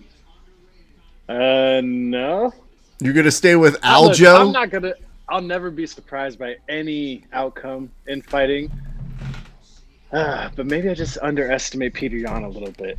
Oh, mate, I see you saying, no, he lost his dad. That's a very unfortunate thing. I totally get that. All you have to say is, I lost my dad. I don't want to fight anymore. But when you say, I promised my mom I don't want to fight anymore, and then you say, oh, well, you know what? We'll see if anybody impresses me. I would fight you, but this mom promise. No. Just say, I didn't want to fight anymore. I'm good. Putting it on her is an unnecessary thing to do. Because he's clearly good enough. It's just a terrible explanation. But exploding barbed wire deathmatch rules, though? Different. We'll have to see how that plays out. Meanwhile, in front of us right now, Yan and Sterling going straight to work. And Sterling getting some good movement in. But as we've noticed right now, the kind of movement that we saw from Peter Yan's hands were concerning enough that we almost saw one... strength and mobilities, Sven Manseau thinking about it and saying, maybe, I don't know, maybe I should go somewhere else on this fight pick. Look at the movement by, like, Aljamain Sterling, though. Aljamain, beautiful knee. And now she's starting to chase Peter Yan. Look at that, dude. What are you seeing from Aljamain Sterling that you are liking right now, sir? I'm liking that he's not overcommitted to anything, but he's varying it up. His levels, his boxing and his kicking. Feints are in there too. You know, he's got some good feints. That's what Peter Yan looked like he was going for in the beginning. He had nice boxing feints, but now he just seems like he's waiting on. This motherfucker's actually putting in some slaps in between his strikes right there. I don't know if you see this, but in between getting that. Ooh, nice trip, Peter Yan. Oof. Yeah, I mean, you absolutely should kick his legs if you're standing like that. Oh, dude. My legs were sore for like 2 weeks. I was on my back in one of my fights, and I was just getting the shit kicked out of my legs, and I was like, God damn it. I enjoy the fact that you also... Ooh, nice knee. The knees by Aljamain Sterling looking very clean thus far in. Again, that's the type of stuff I don't understand in fights. When I go, wait, you're telling me that he can, like, kick me from the ground? That seems unnecessary. I get it. Ooh... Aljo, he might be able to get this takedown here, and he does. Now starting to go to work to try and advance. He's getting stalled a little bit here by Yan, who has to cover up. And now this is going to give him some opportunity. Another beautiful knee in the midsection. Now reversal of fortune. Sterling has to be very careful about how he handles these next few seconds, because you're going to get the impression that Yan is going to try and drag him down. It'll be interesting to see. I think this is going to be very telling, because I think Yan is maybe kind of recognized within the past few exchanges. Okay, going power with this guy might not be the strongest of choices. Maybe grapple him out here for just a split second. Woo! Oh, what the shit? Yep. All right, we're back in the striking power, and Aljo was super quick with that spinning back elbow right there. You almost couldn't even see that shit, dude. Talk me through what exactly you saw in that knockdown that you saw from Yan. It's just a nice, quick, straight right got on the inside of him. Maybe Aljo felt like he was opening up too. That was a sick leg kick. Yo, maybe Peter Yan is just like cruising around, like just feeling him out or something, or feels defensively strong enough to do so. Yeah, I can't tell you that is a His strategy. hand is just like hot, right? But I'm like looking at you. I'm like looking at you, thinking like, "Yo, bro, easier said than done." And maybe that was the wrong time to try and implement that strategy. You're seeing Aljamain trying to hit a leg lock from this position, almost switching out for a knee bar. He can almost hit that stretch muffler from here if you are Peter Yan, but instead he's going to have an opportunity to pass, but he's going to get put right back into a guard. Now standing right above him, 50 seconds left to go. Aljamain Sterling stands back up, and Yan is looking for an opportunity to come straight in, gets a kick, and Yan is maybe starting to show us a little bit more of, hey, listen, I do want to fight. You're talking about giving up your back? To him? Yeah, that giving up of the back is confusing to me because no! That's what you're supposed to do. Oh, fuck, dude. That takedown isn't just bad in the sense of, hey, man, giving up your back is going to really be a problem. Now, not only have you given up your back, but you got dumped on your neck and head. And it says, Yan leg kicked Sterling into an involuntary spin-a-rooney. Yeah, it's halfway fair. a Minari roll, something. Yeah, that's pretty stellar. Well, that was fun. Why okay. is he throwing that? Yeah, that was crazy. That was a good-ass round. Well, I guess the advantage goes to Peter Yan on that one. From the first minute, it wouldn't have looked that way. It looked like Aljo was kind of imposing his will. But look at this. Aljo looks really depleted over on this side. Yeah, I'm still not convinced that dumping on the head doesn't make him a little bit woozy as to where he is. God, dude.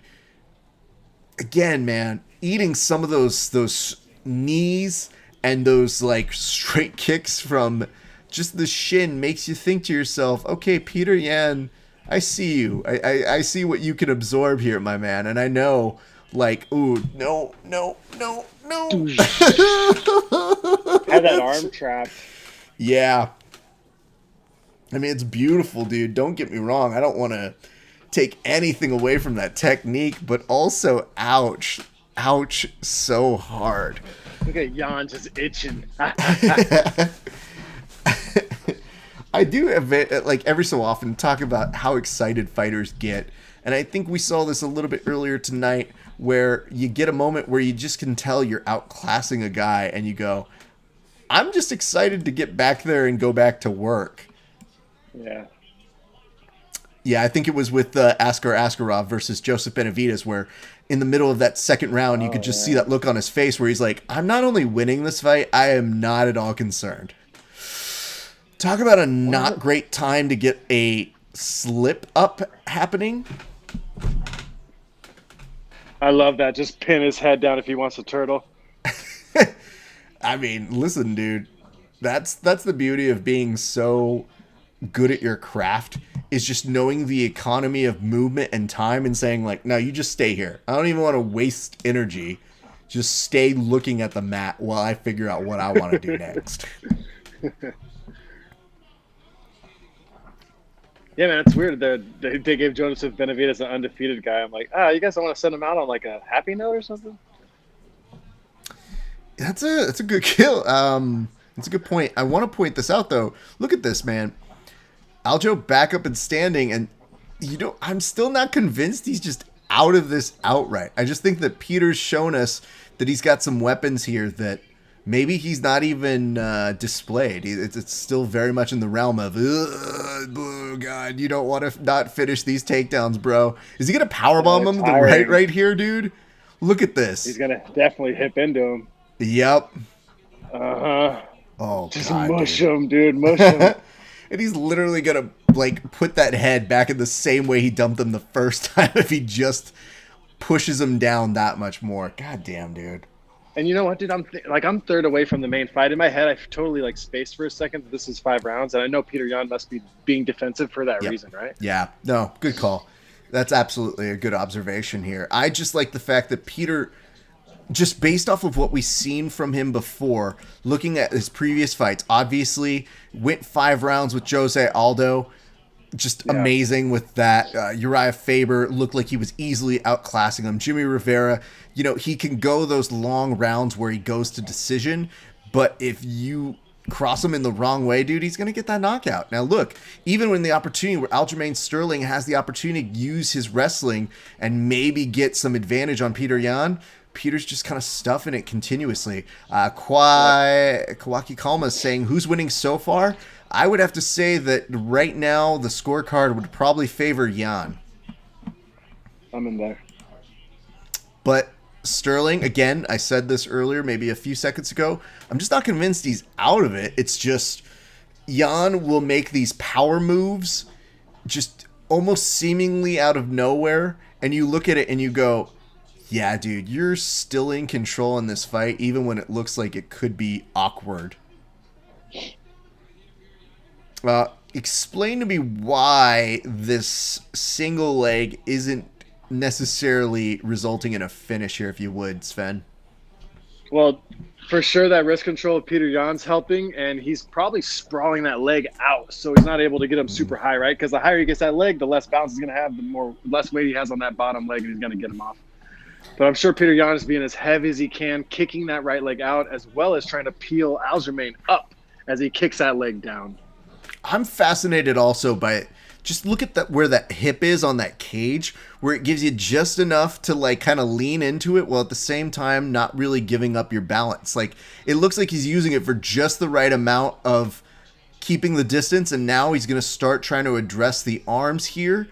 And Sterling now pulls him out. There is a possibility to finish the single here, adding in that's a lot of work. Yeah. That's a lot of work.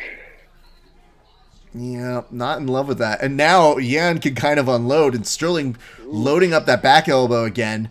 Nothing doing there. Another knee, excellently done. Woo!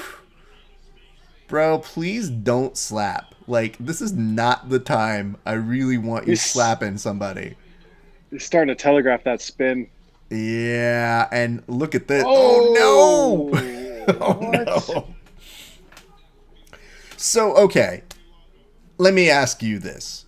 Sometimes there are things that are unusual for other fighters, but that make sense for you. And that's what gets you to the dance. It looks like a few of the movements utilized by Aljamain Sterling are probably not choices we would make.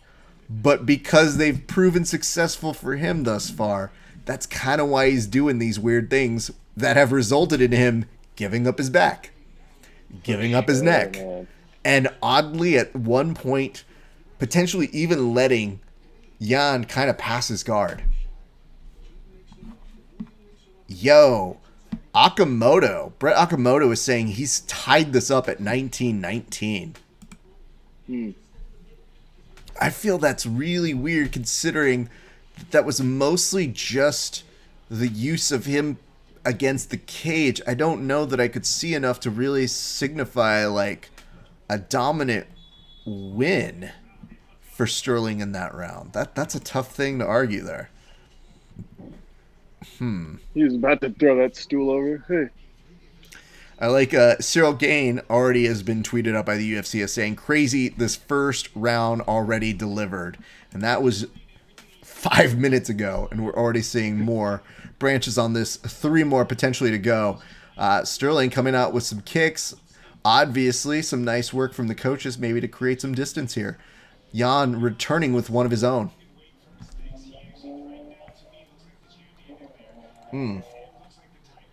Woo! Peter Yan switched stances.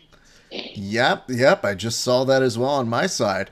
And was able to get a little bit of a clip on him, although it did open up a little bit better of a target for Sterling. It seems like Sterling works better. And that motherfucker better not get that trip off of that. That little ballerina trip almost made me... It's like, yo, you get that shit, the rest of us are all going to be mad at you for the rest of the day. Ooh, nice uppercut with the left. Woo.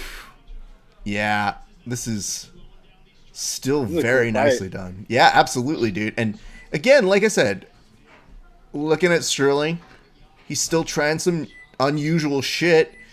I love his knees, dude. I love how he's able to sneak a number of them in really, really tough situations where most people, ugh.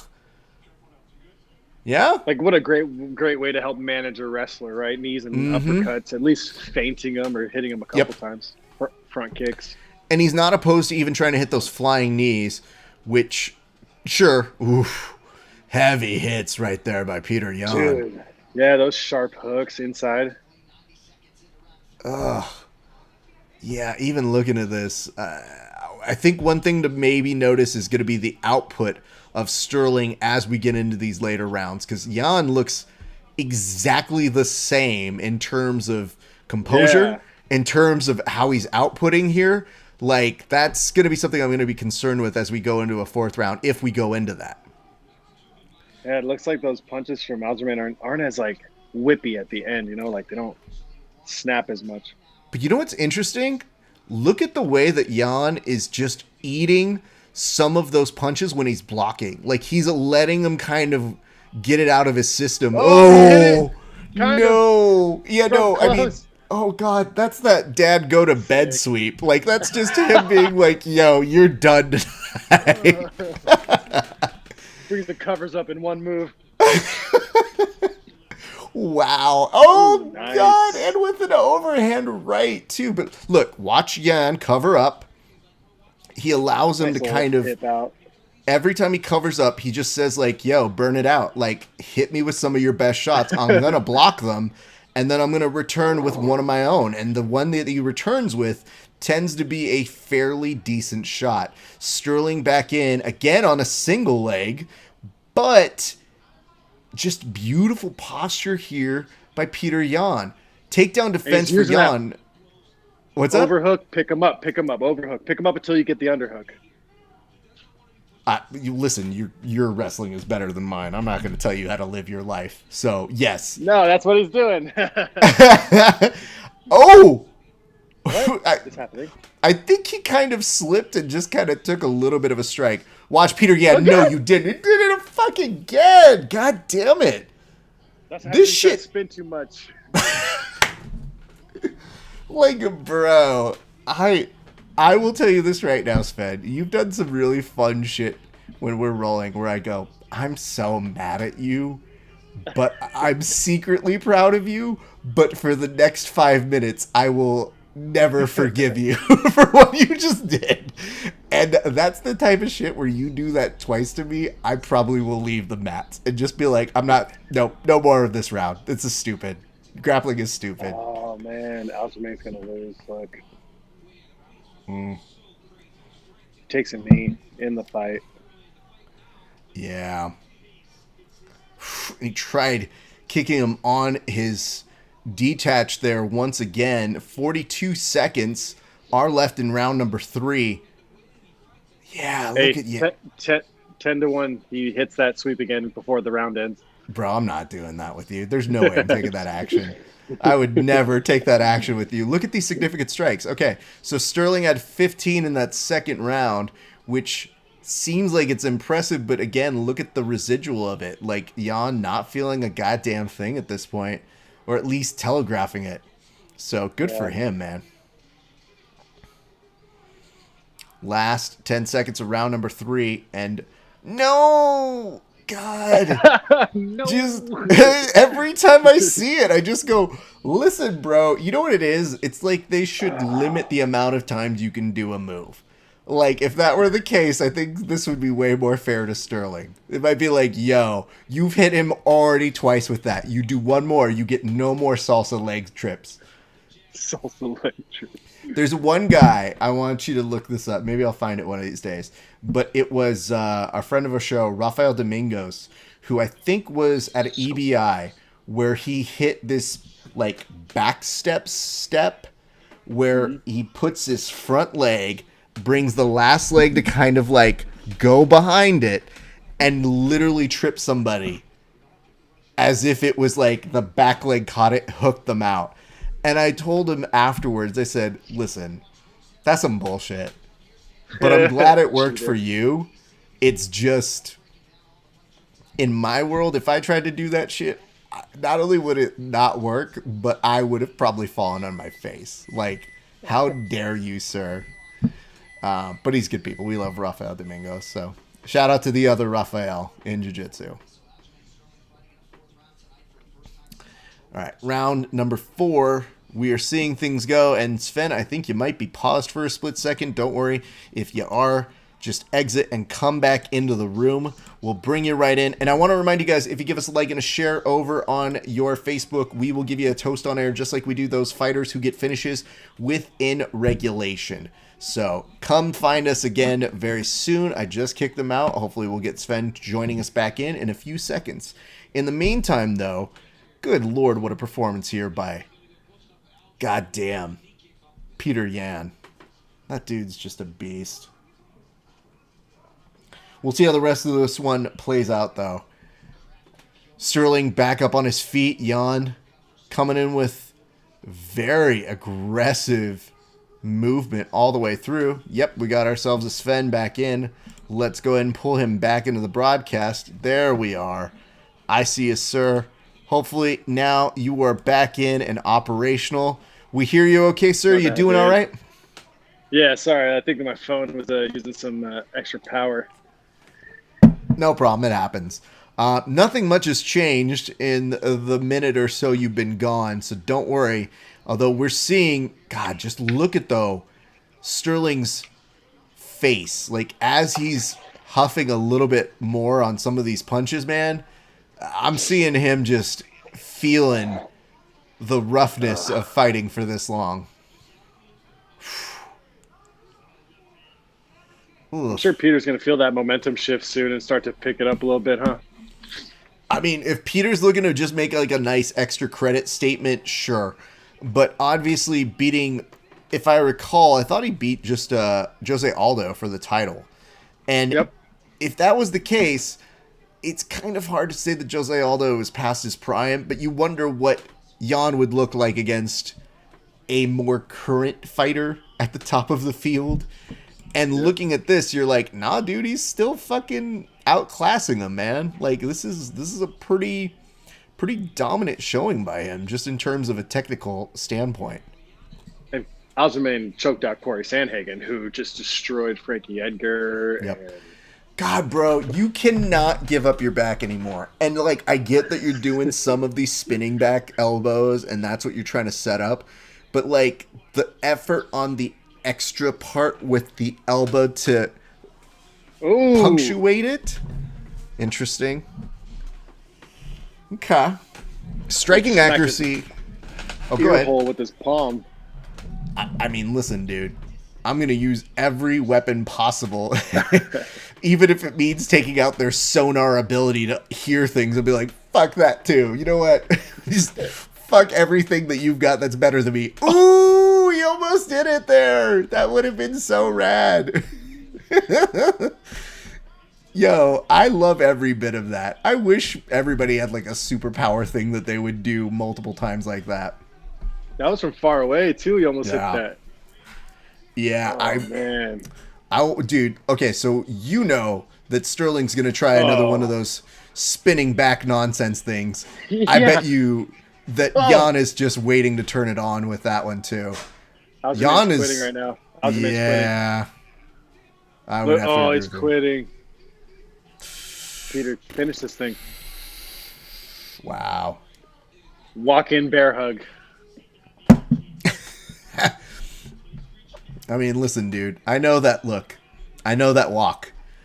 That's me after about a good 5 minutes of wrestling, and I go, I don't want to do this anymore. Wrestling's hard. This was fun until it wasn't, guys. Now I got to do it again? How long are we doing this round? No. Oh, God, man. I bet he feels heavier than he's ever felt in his life. Oh, God. This is dicey. I don't know. Yeah, spin to his back. Oh, you idiot. He's out. He's going to stop. He's going to say, I can't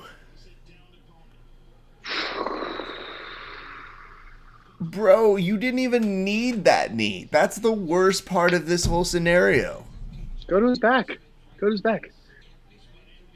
Like, remember in round one when you just kind of, like, pushed him down on the neck and said, no, you look down? Do that again.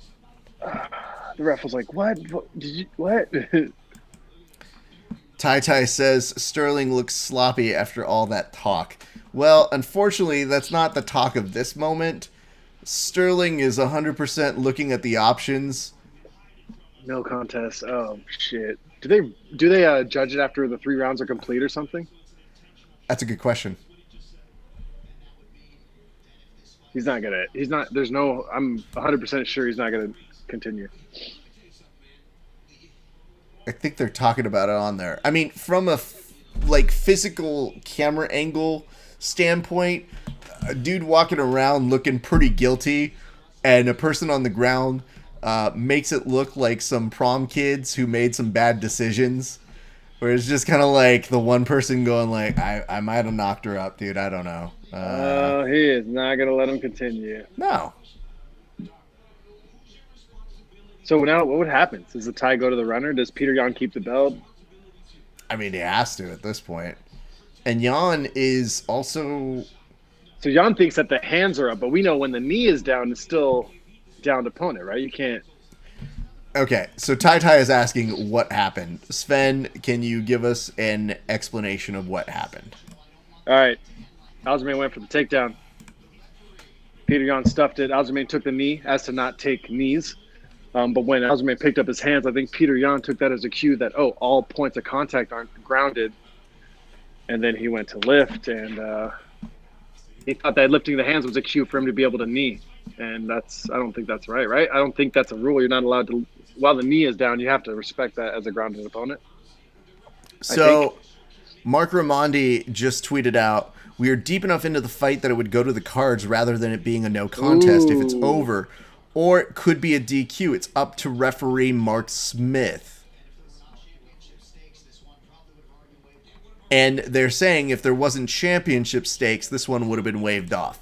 So I think we're in a weird no man's land. It's really coming down to the referee's decision. And this is really going to bring in the elements of intent. It's going to bring in the element of... hold on. Well, Aljamain won't He's going to pull Diego Sanchez versus Michael Pereira, where he hit that illegal knee and he calls it up. Yeah. And that is it. Especially when you're losing and you're tired and everything, you're not going to be like, yeah, let's do it. Listen, bro. And I'm sure he's dazed. That was a strong knee. No, he did not look with it at all. So there's not an element of, he necessarily did anything wrong in the situation.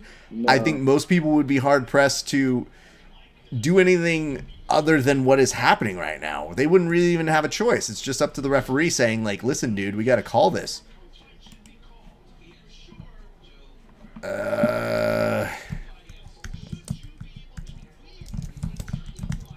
Dun, dun, dun. No. Be back 2 seconds. Go for it, as we probably will need that time to figure out what the hell is happening.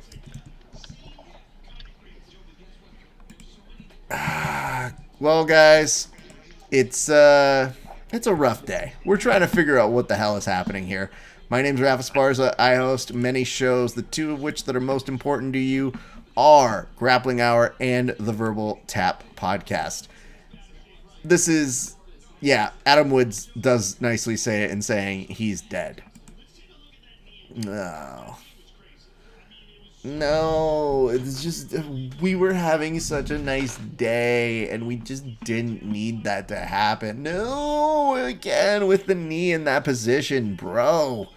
Read the room, we didn't need that shit.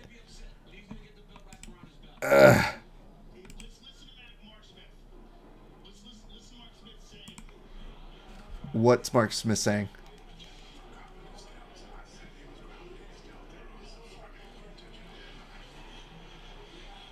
So there's just a whisper camera. And he's saying it was an intentional knee. So it's going to be a disqualification. Oh, no. Well. Fuck. Oh, God. This is not going to go well. And he has to be held up just to be brought on. Okay. Yeah, they're talking about the fist up with Joe Rogan. And Rogan saying, like, dude, this is not the time to have your fist up if you're Peter Yan. And Anik coming in with the line read to remind people about the sponsors. Not the time. Read the room, bro.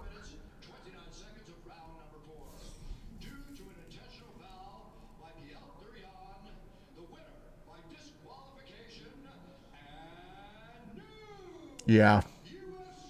Aljamain Sterling has no idea why he's the champion now. God damn it. This whole thing is bananas. Nobody is going to know how to explain this to him.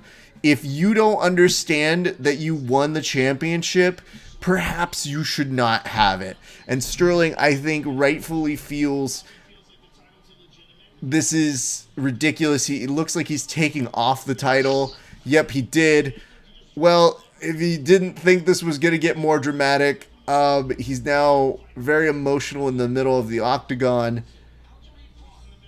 Okay, Damn, Sven, talk me through what is happening in your head, because we just saw the title change hands via illegal knee, and also two very different reactions. One in Peter Yan seeming to raise his hand as if to signify he is a champion, and Aljamain Sterling taking off the belt that he was awarded, that he legitimately seems confused as to why he won. Damn, bro. I don't know. First of all, I want to take Peter Yan's wrist and just smack it and be like, dude, no excuse. The other thing is that I called that shit, told you Aljamain was going to win. This is the time that you're taking right now? This is the thing your man can barely walk right now. He doesn't know what UFC number it is anymore. Look, it just the only thing that I know is that make it a rematch, give it 3 months, get him properly healed. Let's go. Oh no! According to John Anik, Sterling was up 29-28 on the judges' scorecards before the fight-ending foul. Oh, wow. No, you don't bring him in for an interview. No. No. Remember, he did that with, what's his face, Overeem. But this is not the time to interview him. I know this is Joe Rogan talking about not interviewing fighters when they don't know where they are, and Joe Rogan is. This is what's happening. Joe's asking him, I know this isn't how you wanted to win. And Joe's actually going to explain to him the context of what just happened right now.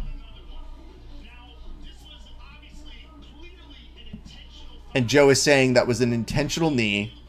How do you feel about it? And what do you feel like right now?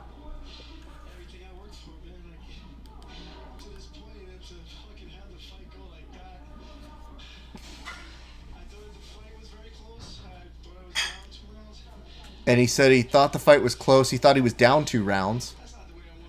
And that's not the way he wanted to win.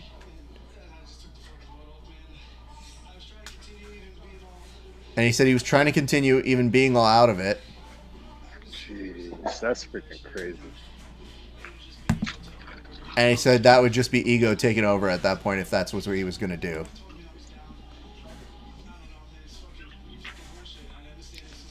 And he's agreeing that, yeah, that's bullshit.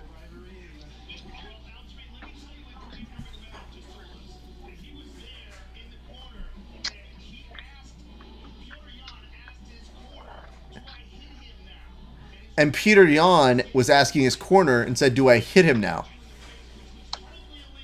And then I guess they kind of said, yeah, hit him now. So even his own corner was giving him his advice. And I think there was a confusion. Joe was trying to put into context. Maybe they weren't sure as to where they were directing him to hit. But Peter Yan definitely hit him. And Joe was saying, you were obviously very badly damaged here.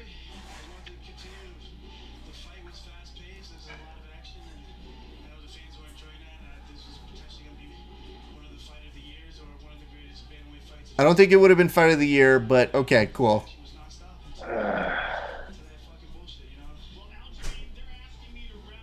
And he says they are asking him to wrap it out, and they're going to have the doctors look at him. That was a funky title fight. Get it? Don't you do that. We're not in that mode. Remember, you're the guy that literally tried to take credit for getting this one right. Literally seconds after, you're like, well, it was a terrible situation. I should also mention, hate to do it, but gotta, I was right.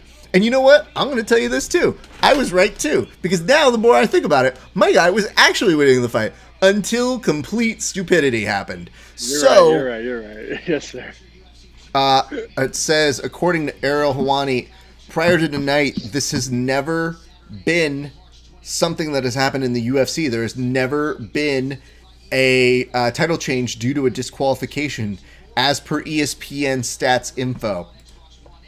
That was a great line. Thank you.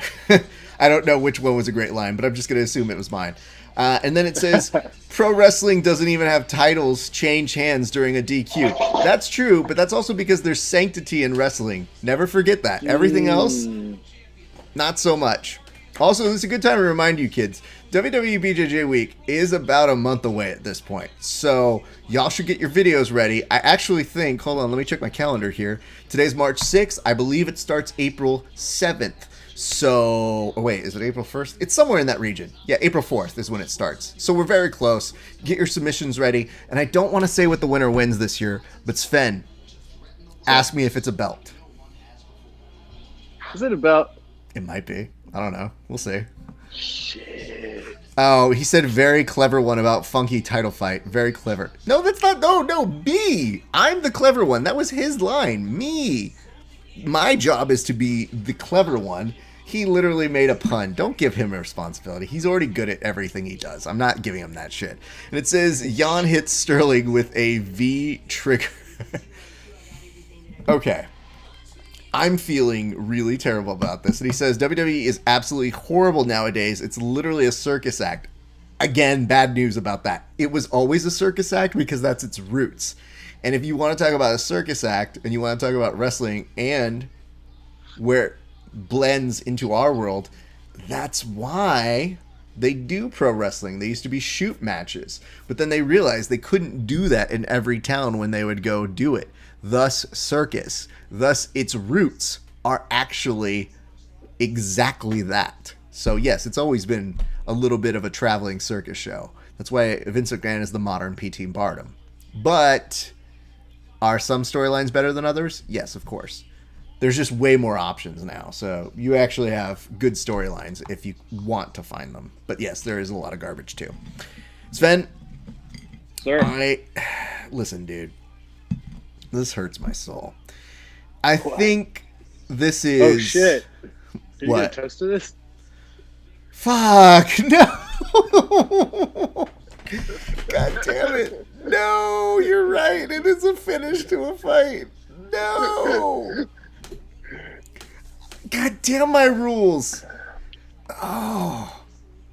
Let's do it, man. Shouldn't you have to toast to this? Because you're the guest and you haven't done one yet, right? I'm with that. To the guy who got the knockout. That's a terrible toast. What do I say? To who? I don't get it. All right, let me take this one. We have a rule on the show, which is we toast fighters who get finishes within regulation. So tonight, Aljo and Peter Yan really cut to the definition of this whole bit. Because there was a fight finish.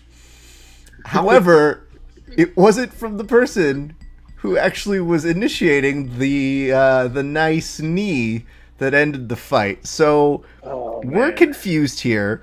We're just going to cheers fighting in general. Fighting is crazy, and you never know what's going to happen. So cheers to fighting, the fight game, and we're all very sad now.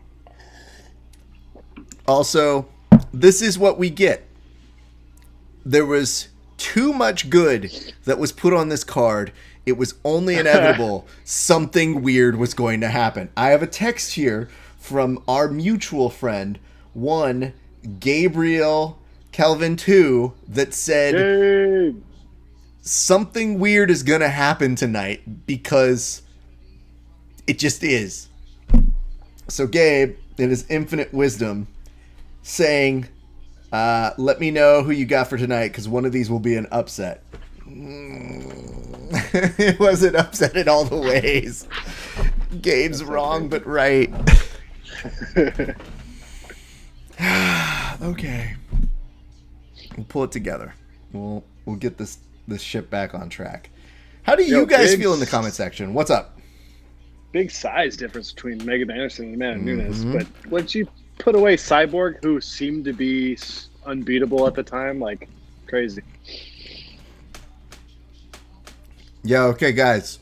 Okay, guys, no problem. Okay, guys, that's literally every beginning to every Cyborg sentence I've ever heard in my entire life. Like, if she's doing a video. Yeah, okay, I love guys. how you made your voice deeper to imitate her. I don't think my voice is deep enough, if I'm being honest. But I love her just always going, yeah, okay, guys. She goes to the UFC post-presser. Yeah, okay, guys. Thank you very much. So much love and appreciation for all you. I've seen her in person, and she still goes, yeah, okay, guys. What's up? This is too much. But I was just going to say, I've heard from multiple sources, she is one of the nicest people in person. All right. Who do you have for this? At a certain point, like when Anderson Silva got to that point, when John Jones got to the point, it's hard for me to bet against that person, regardless of what's coming up. So I'm going to go with Nunes. She's proven it enough times to me, so I just won't. I'll just pick her from now on until she proves me wrong, you know? That's a fair strategy. Yeah. But I love underdogs. So we put a point to actually tell people to put some money on Megan Anderson. Not because, We're telling you to give your money up. But you just can't ignore those odds. They're pretty solid. Put down $10, you're winning $90. Why not? I told spent Kevin $10 on worse. I was about to say, I was like, we've all spent $10 on worse. We have all bought some equipment that has inevitably come to us in the MMA game where we go, is that really what I just paid for? Yeah. This is terrible. Yes, and in response to Adam Woods' question, is Anderson walking out to the American males theme? Very possible. I should explain this to you, though, Sven, which is... Sir. Amanda Nunes is somebody who's just very impressive to me from a number of standpoints. She's obviously proven she's the lady goat. She's obviously proven, you know, she's a warrior. She's given us great highlight finishes. And yet, we do look at her just physically. It's going to be hard for her to get around in terms of that size differentium. Is it weird that we all still kind of just buy into the fact where we go, she'll figure it out? You know what? I don't know how. She got it.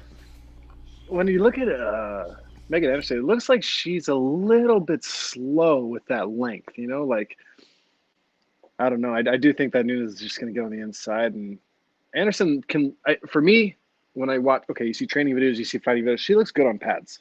She's hitting her coach's pads. She looks like, man, okay, she can really bang. And then in the fights, it just, there's a little bit of a gap in like timing and distance, or like coordination and the read that she's making. I don't know, man, you know.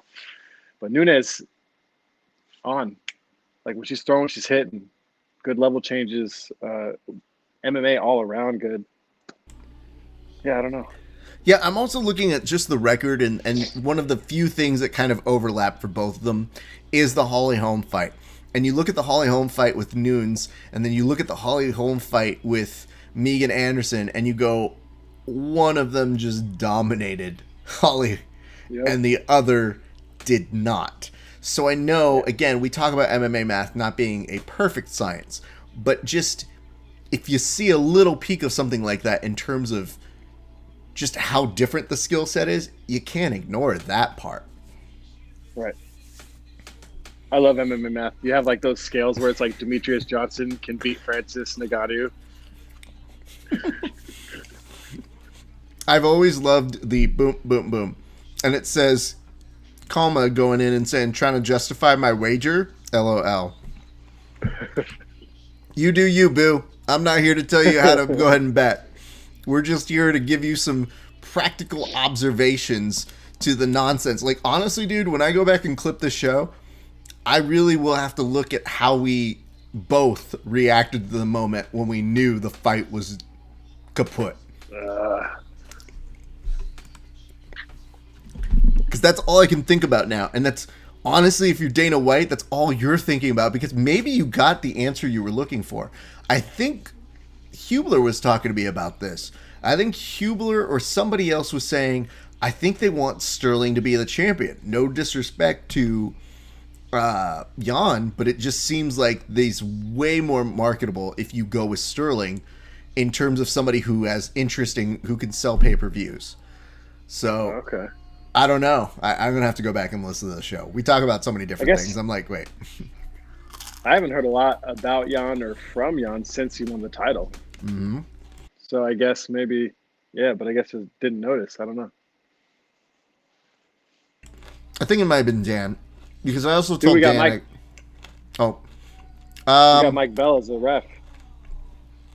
Is that Mike? I didn't even. Oh, shit. Yeah, that's cool, huh? Look at him. Or not as a ref, as a judge. Sorry. Yeah, okay, that's what I thought. I thought he was doing more judging. Yeah, he's a judge on this one. It's about time he started to do something with his life. Yeah, right. The one thing that I've always laughed about with Mike Bell is I go, unlike most of these other yahoos, we actually can go file our complaints in person to him. So I've always thought of like, Mike, you better get this right, dog, because you and I are going to have words at an open mat one day if things go awry. And you know what's sick? He is like probably one of the best judges. Like he's always, well, I don't know. I guess it's subjective, but personally, I'm like, okay, shit, he always has the score that I think I have, or Yeah. No, he's at least it's pretty solid. arguable. Yeah. And for years, he was doing more of the referee, like inside. That's when you said referee, I was like, I haven't seen him in a cage refereeing in what feels like 2 years now. And then I remembered. My fight for amateur. Did he really? Yeah, I was like, what the hell? Let's be clear to everybody who is watching this from other regions. California regional fighting, especially on the amateur circuit, can be wild. Yeah, you get John McCarthy, you get like a bunch of people in the back. And then all of a sudden, sometimes you go, do they train together? And those are the wildest ones where you go, I don't know how I feel about this. And then all you could think of is, yeah, if you're that fighter, they better fucking knock them out, because you don't want any part of this to be a question mark for them going like they're friends, because seen that happen too. Raph, who you got? All right, I got Nunes. Let's see what happens here, nice. my friend. Yeah. If you don't use your length, what's length good for, right? Absolutely. And the UFC has been telling me in all of their promotional material that Nunes has extra power as a mother. Now, Ooh. Dan was saying this earlier, and I'll ask you the same question. When you had your kid, did you become a better fighter? That's a different story for me, I think. I guess at 27, 28, I kind of, in what my mind was, I became like, adult, or I figured out like the path, the purpose, the structure to the freedom. And so, no, like for me, it was just an acceleration to what I was already practicing and preaching. I think that chess is good, but if someone touched him or if anything happened, that would be something I would lose it on, I guess. Fair, but I don't think you all of a sudden just got a better right hook because they're like, baby, man, my boxing's been so much better lately. Nah, but for some people, I'm sure it gives them that purpose. And man, purpose matters, dude. Having intent with your action is important. Oof. Oh, damn. She overpowered her. Yeah, look at here. I see a note that says, what round? I says, she's the fucking GOAT. Anderson is about to get demolished. And it says, no sleep equals worse. All good questions here. We're talking about Amanda Nunes on the back right now. Nunes making the most out of this arm. Oof. Well, there goes that height and reach difference that everybody's talking about. Dude, that's tight. And she's going to start taking that arm bit by bit. She's going to choke her out. This is the fastest title fight ever. Wow. That was easy. Hey, called it. I was about to say, I was like, I think we both called that one, my friend. So, yes. Okay. Well. We're doing good. We're doing good. So far together as a tandem, we do better than when you tried to usurp a cheers. Dude, honestly, in the history of doing this, that's never happened where I had to go, yeah, I guess I could do. I got to do that. I gotta go back and do a cheers for that person. Because there have been people we know who have lost, who I've had to cheers against because they lost, and I go, fuck. All right, well, this sucks. Again, dude, what's up? That's one of the biggest chicks in 145. Yeah. Just overpowered her. Like, grabbed her, threw her to the floor.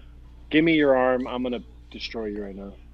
Well, okay, look at this really rough shot that then she just goes, okay, now not only have you fallen, but you've fallen in such an advantageous position that I'm just going to not only pass your guard, but keep that leg there for a hook for when I need it in a minute. She looked like a giraffe. Her knees were like moving inward as she was following back. That was crazy. But look at that triangle from the back, nice. Dude. Yeah, dude. Reverse triangle on the upper and then took that arm. That's money. Yeah. Well, they're going to make like 10 minutes commercials now because that ended so fast before the next fight. Can I tell you what I'm excited for now, though, before we even do the cheers? Because we're going to have to wait. I am Yeah. excited about the Amanda Nunes post interview because I want to see how many people she thanks. I don't know if you remember when she won the title, or I think it was maybe when she defended it, but she won the title in my brain and then just goes, I want to thank everybody. And she wasn't kidding. She did thank literally everybody. And I just thought, because they were like giving her the wrap up signal that goes, yeah, okay. And also, my fourth grade teacher, she was great. Also, my fifth grade didn't like sixth grade. She, seventh grade, ninth grade. I go, dude, you gotta get out here. Baby, look at that. Simba him. Simba the baby. Oh no, don't make the child come hug you. That's the worst. Be like, yo, I just tapped the shit out of you. Also, here's my child. Ultimate power move by the mom. Aw, that's very cute, though. Aw, that is pretty adorable. I can't hate on that. God damn it. Can't hate on that. I would tell you, though, what she needs to do is carry the baby and the title at once. Yeah. They don't prep you for that. Well, she's got 2 titles, so she can't even do that. Right. Oof. Baby has to wear one on its shoulder. Actually, I don't know if you saw this, because I think you might be into it, but I think it's Jan Blachowicz, who had a championship belt. You reposted it. I saw that, where the baby was holding up the number 1. Yeah, the baby's holding up the number 1, but I don't know if you noticed, the baby also has like a little mini title that he's holding too. Oh, So Jan's got a championship belt. He's got the baby in the hand. Baby's got like a little mini thing that's normally like a wrist belt, which by the way they sell, and I don't understand it. And then all of a sudden the baby just is doing this, like, and I thought that's pretty spectacular. So That's awesome. Go for that. Well, Raph, to be fair, you have a lot of great content, so I have to make sure I get to all of it. I can't get to every detail of Oh, shut up. every piece. You're a very active friend, and you are blissfully sending me things that sometimes I don't see, or some memes that I don't see. But I do love when I like look down and I go, Sven's sending me something. I don't know what this is. So let's see what this is all about. And then it's usually like, that's pretty solid. That's good. Because I will tell you one thing that is hard about making memes, and no disrespect to everybody else who does this thing, I just really try not to look at their memes so I don't do their memes. Like, Oh, of course, yeah. so when some of the guys who send us a meme of somebody and they go, have you seen this yet? I go, I'm trying not to. And they'll be like, you don't like them? And I go, right. And I go, I know who they are, and we are friends. Like, the big meme pages, we're all friends. But you ever notice when they all do the same meme? Like, Yeah. I don't want to, I really try to avoid that. And sometimes it's unavoidable because we all think the same thing. Yeah. But if you can try, it will make you be a little different than the peripheral. So that's just our way that we try to do it. Here she is. Oh, I can't wait for this. Say all of your thank yous. Yep, thank you, amazing, beautiful. Joe Rogan's just saying at this point, you're so amazing. Like, who even exists that we can give you? And they're playing Sweet Dreams Are Made of This way too loud, BT dubs. Oh, I love that she's saying, like, oops, I'm too good, it's not my fault.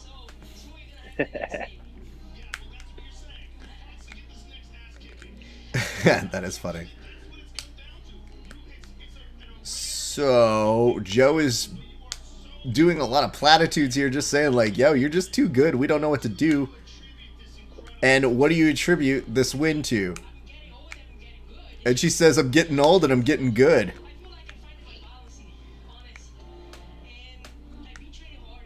Okay.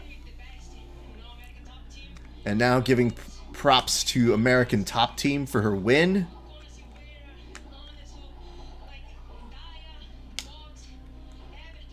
Yo, yeah, that's still way too loud. Like, I don't understand how they don't get flagged for their music clearances whenever they play it this loud.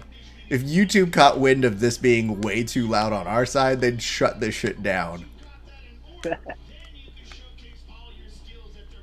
And, like, you know what the worst part about this is, Sven? She won in too fast of a way. There's not even any real way to talk about the fight. Yeah, no feedback for her, no nothing for us. Yeah, for sure. There's nothing to say in terms of, oh man, remember that 20 things that you did in this fight? It's like, do you remember when you basically kind of knocked her down Punched her in the face, took her down? Yeah. Just won really easily. So.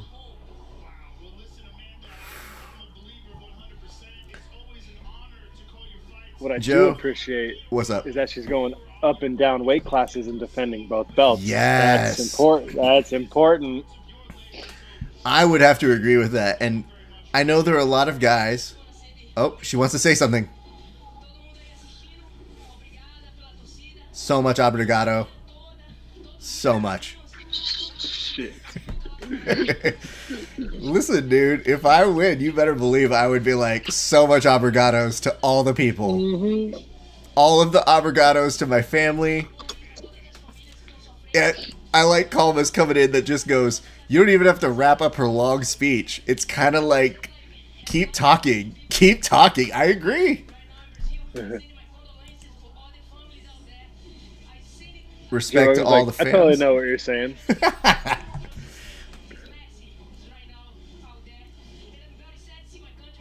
Oh no.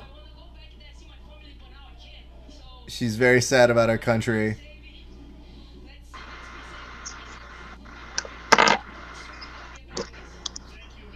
And Joe Rogan is saying thank you to her. Appreciation on that side. Joe's even out of words. He's just like, greatest. You won. You did the things. Congrats. I love you lots. Okay. I also see a couple notes here, and it says Nunes versus Scarlet Witch next.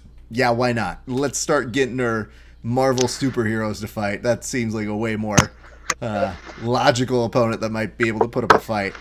With or without magic, that's the real question. So, we'll have to see. Sven, I think we have to do a cheers. Shit. I just finished my beer. 1 sec. Yo, we should also probably talk about this. I didn't know that Sven puts down these beers this quickly. LeBro doesn't drink a ton. At least not that I know of. But these are very quickly pounded, because if I remember correctly, I thought he had a new drink somewhere around the Aljamain Sterling fight, and that we're talking like before, the shit happened. But we'll also see. It says Wood Watch. I think we're going to need to start holding 2-on-1 handicap matches for the women featherweight title. Nobody in that division is holding a candle to Amanda Nunes on their own. And yeah, I'm with that too. Aljamain Sterling just tweeted out, not the way I ever wanted to win a fight. It was close, competitive, and filled with action. I felt the knee was intentional, especially after the ref announced I was a downed opponent. So I didn't expect to be hit. Jan is a bad dude. We will do it again. I'm sure it was intentional. I think he thought that lift of the hands was a green light or something weird. Listen, we all can't make heads or tails out of it, Sven, in the sense of, well, this is why that happened. We all looked at it and said, why would you do that? Don't do that. Whatever you do, don't do that. There's footage of that exists now. So anyway, it says, Raf's a bad influence, peer pressure. Yeah, okay. We were talking about this off air, and I don't know that you heard this. Sven, how many beers is this for you? Oh, 1. Okay. Yeah, all right. Yeah, we all believe you. I'm just wondering, because I felt like you put down that last Modelo very quickly. They go down a little faster every one. But this is 1. All right, fair enough. I'm just making sure. Okay, let's do this toast on over to one Amanda Nunes. Here's what I got to tell you.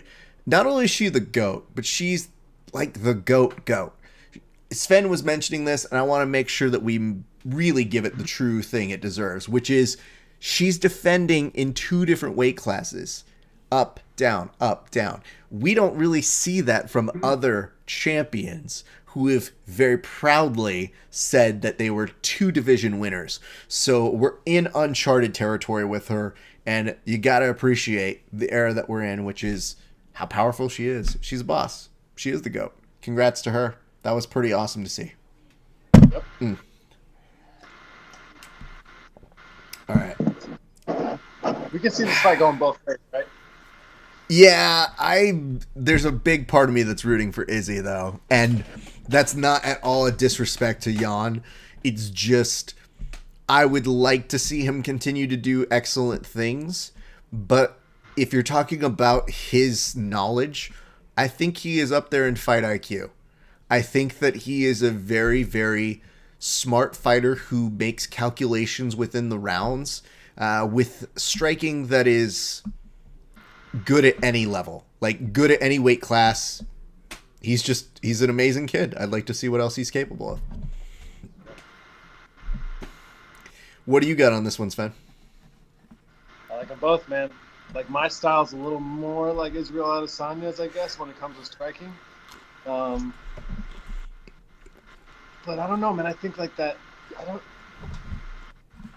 I guess he cleared out the division, or he had a lot of good wins in the division. I just thought there was some more options for him at 185, or some more exciting fights.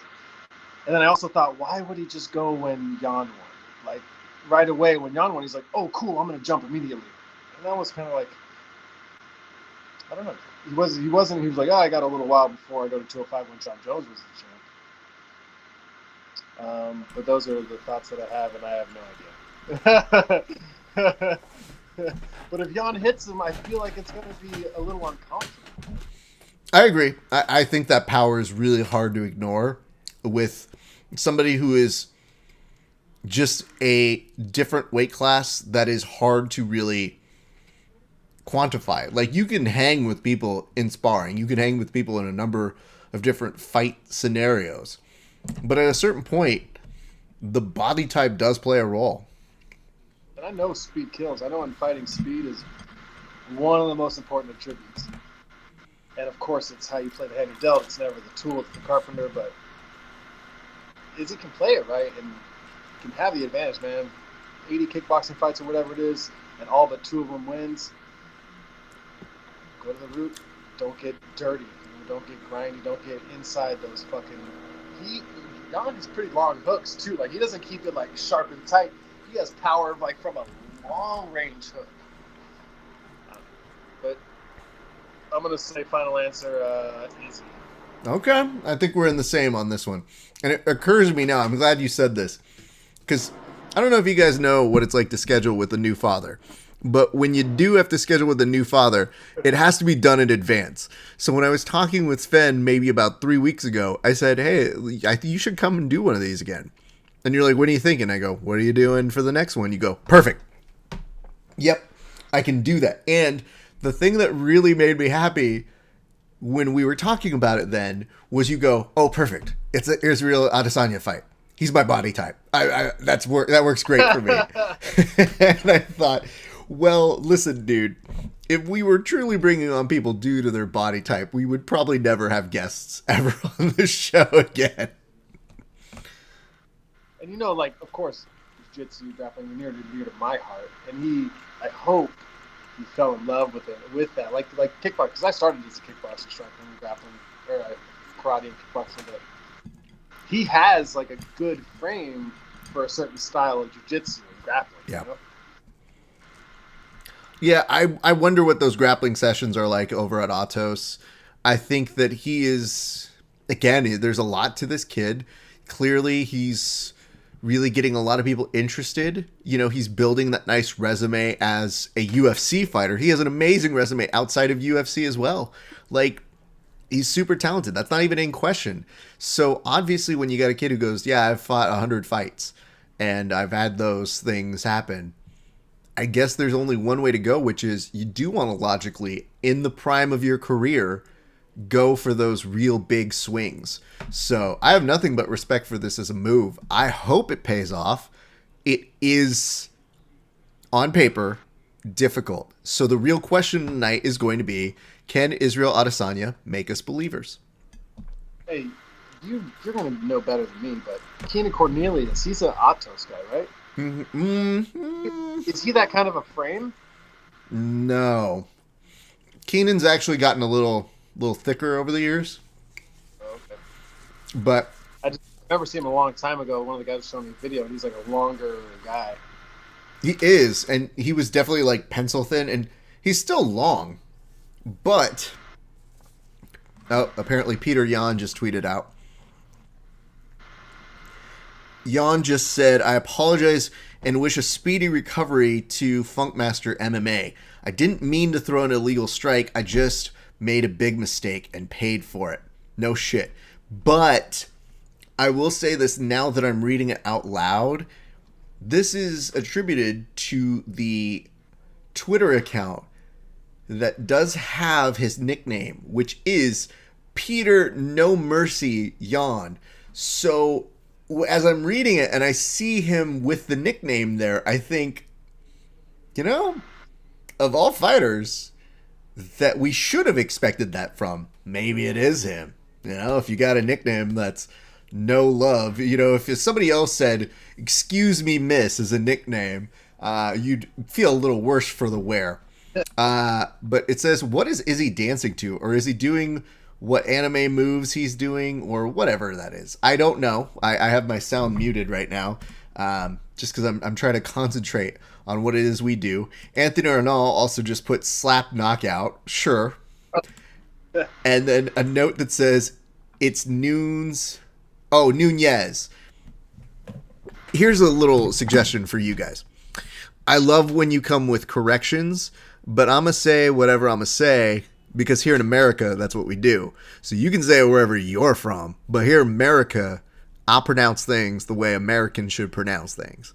Also, if you're truly listening to what I'm doing, you'll notice I cover my bases by saying it all the ways. I literally refer to it as Nunez, like, just to make sure that I know one of them is at least telegraphed. So if you ever cut this out of context, I'll be like, no, I said it right at least once. You got Izzy, right?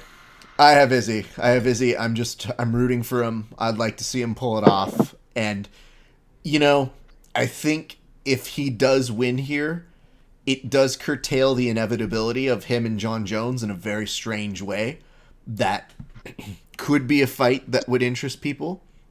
He said he was never heavyweight, or he said it's going to be a while, or what? I don't know, man. John Jones basically saying it. Go ahead. John Jones, he's like, I'm going heavyweight, right? And Izzy's like, well, I don't know if I'll ever go heavyweight, or... Let's put it this way. Izzy wins tonight, maybe makes a couple other performances in this division. You don't think Dana's going to try and make that happen? Open weight. Mm-hmm. I like that Izzy came in at 200. Like, don't feel forced to put on extra weight to carry extra stuff, because that's going to be heavier and that takes more energy. You're, for Izzy's style, not going to win because you came in at the right weight. Like, you don't try to match strength with someone who's stronger. That's weird. If you know your money is that you're going to have movement, then you're just banking on that. And why go anywhere out of that? Yep. There you are, Herb Dean. We'll see how this one plays out, but very excited. Thank you guys for coming. And I do see the note here from Kalma that says hamburgers, french fries, hot dogs, Americas. Literally, if you aren't paying attention, I'm literally eating french fries in front of you here. I don't know how much more American I could be.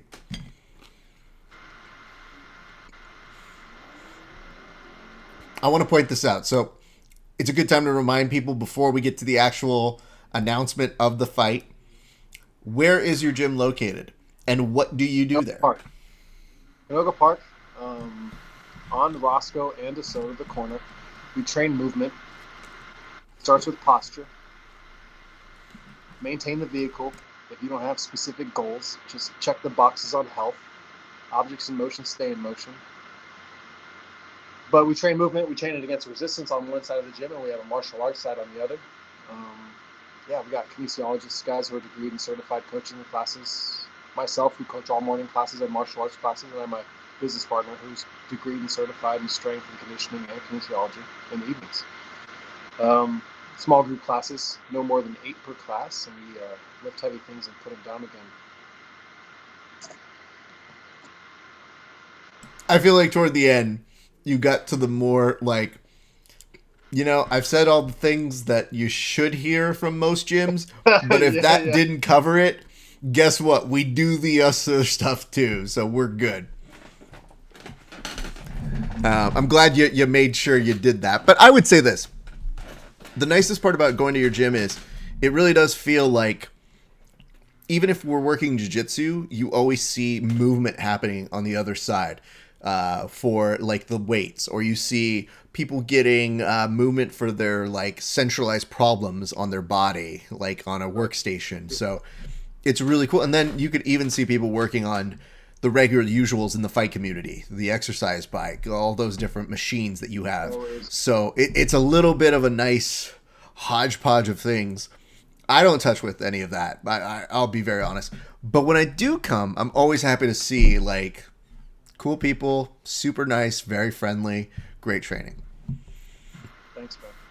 Yeah, you guys foster a very good place, and I always get excited when I get to come in and drop in and make a little visit because, Jesus, dude, some of the guys you've been working with, and by extension, the people that we know, Elliott, Melt, like, you guys are all doing your own thing in terms of making a nice imprint on y'all's individual styles, and you're all raising your own little minions of Murderers Row, and it's just ridiculous.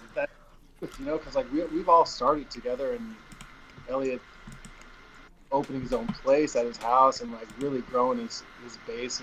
Milton, him, and Gabe, the fitness and the MMA combination between them is so badass. And there's nothing but truth there. I've trained with both those guys, been coached and worked with both those guys. Yeah, they're awesome. Absolutely. All right, we're at the beginning of the fight, and just looking at the size differentium, though, just it's a lot to see, man.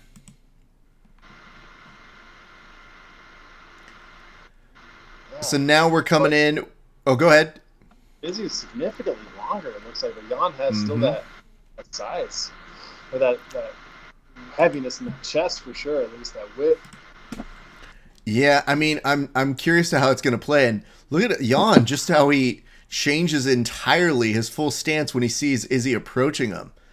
It's not like a full check that says like, "Hey man, I'm really afraid of you," but it's there's some respect in the way that Jan's posture is with him. Yeah. When you heard about this fight initially, why were you excited about it right then and there? I mean, anytime I get someone who's lighter coming up to take on the bigger guy, for me, it just screams martial arts. It's like you're using the mechanical advantage, the technique over bronze sort of a thing, or the strategy, the brain over the bronze. It's to me what it should be, right? Because it was all when you're a kid, it's like against bullying, and you want to be able to make sure you have some sort of technique to take advantage of, that strength. So I like that idea of it. I'm with you on that. And especially like for me, I just remember thinking like, I have such an appreciation for those fighters who take on those challenges, go to different divisions. It's not easy, man, because sometimes you give up a significant difference or a significant advantage to your opponent. But already we're seeing some folks give some credit to the feints that Izzy's putting in here. And Jan not really taking too much of the bait on this side, though. Oh, he's keeping good distance, man. But Izzy's feints, he knows those are super important, man, because any sort of angle or degree he can get off of that, he's going to be able to touch him. And again, first 2 minutes, nice little jab to the body there by Jan. It's so interesting, and it goes, I love this. Ben Folks just goes, this is the quietest UFC title fight ever. I would have to agree with him on that. This is strangely, surreally quiet. Izzy didn't think there was a head kick available. Yeah. And again, if you think about it, like, the UFC has had such faith in him, giving him somebody like an Anderson Silva. Like, giving him these people to kind of showcase what he does. And even looking at the way that he handled Paulo Costa, where I know that you were mentioning going up a weight class and you go, oh, that you're going to take on the bullies. But it's like, that's what it felt like that whole time. The one thing I would kind of bring up, though, that makes me have a little pause on the Izzy train is just, you notice his hardest fight might have been one Kelvin Gastelum. And it made me have a little pause in terms of, okay, well, how would Jan look with him in that? And that was where I was starting to get like, I don't know. I have to see it. And then when I see it, I'll understand it more. Yeah. Maybe I didn't give Jan as much respect for his kickboxing, but he's checking nicely. He's keeping distance. Good, man. One of these days, we're going to have an actual discussion about checking kicks, because I think someday on one of these broadcasts, somebody was like, how do you check a kick? And I was like, with your shin blade. But I also was like, how do I explain this to you on one of these things? Like, how do I tell you? What were you saying there?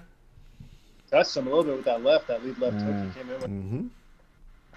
But with your shin blade, okay, when you're checking, first of all, don't just lift your leg, because they're going to kick the outside of it, right? And that's going to tear up all that front leg muscle, which is basically a low calf kick, which basically takes away your ability to push off the foot or get sort of any flexion out of the ankle. And also, when you're checking inside kicks, if you don't turn your shin in to check with the actual blade, and I'm talking about don't kick with the flat part, because that's going to snap like a 2x4. If you go on the flat part of the 2x4, that's going to snap. If you go on the edge, that shit's not breaking for nothing. So that's where that blade comes in. It also is coordinated with turning the hip. But like Anderson Silva, when he went for that inside leg kick on Weidman, he didn't really turn the hip over. He kind of kicked with the open face of the shin, and that flat part just snapped over his shin blade. But check with the shin blade, kick with the shin blade. That's the answer. Yep. Very nicely done, sir. And like I said, somebody was asking me when I was doing one of these, and I go, like, how much time do you got? Like, how do you want me to explain this to you in a way that I'm sitting down and describing it to you when it sounds like, well, that's easy. Why wouldn't you just do that? Right. Now you got to turn your hip out. You got to time. You got to go elbow to knee. You got to dorsiflex your foot. You got, I remember starting to explain it in a way that I was like, well, I remember you kind of lift your knee and then you kind of turn it. But that's also contextual on what the angle is that they're throwing to you. And by that time I go, you know what? Fuck it. Just fucking go talk to a fighter and pay someone to teach you how to do that. I don't even know that you're really going to need this outside of ever fighting in an octagon. Like, no street fight, to my knowledge, is really ever going to be like, he didn't check that kick. Fuck that guy. That's how I got his wallet. Let me start tearing up his leg, because in 3 rounds, he'll be fatigued enough to not have good footwork. Mm-hmm. Right? No one's thinking that in the street. Well, I also think that there's a mystique of it right now where we've seen what happens with calf kicks. You know, calf kicks is the new thing. And Jesus Christ, is Jan holding a shake weight? Like, look at Jan's. Jan's looks like he's holding a shake weight, and I'm legit concerned about his hands. But again, beautiful little teep kicks here over by one Israel Adesanya. It's smart enough where he's monitoring that range, and you do see Jan getting in one nicely on the chin. So both of these guys, I think we'll see how they're able to implement a little bit of what they were kind of downloading in that first round. You can see the respect, right? Mm-hmm. Woo! Every time I see Izzy just switch the kick and the way it's going to finish, it's so beautifully done. Just beautiful execution on all of it. And now we're talking about the power that Jan has.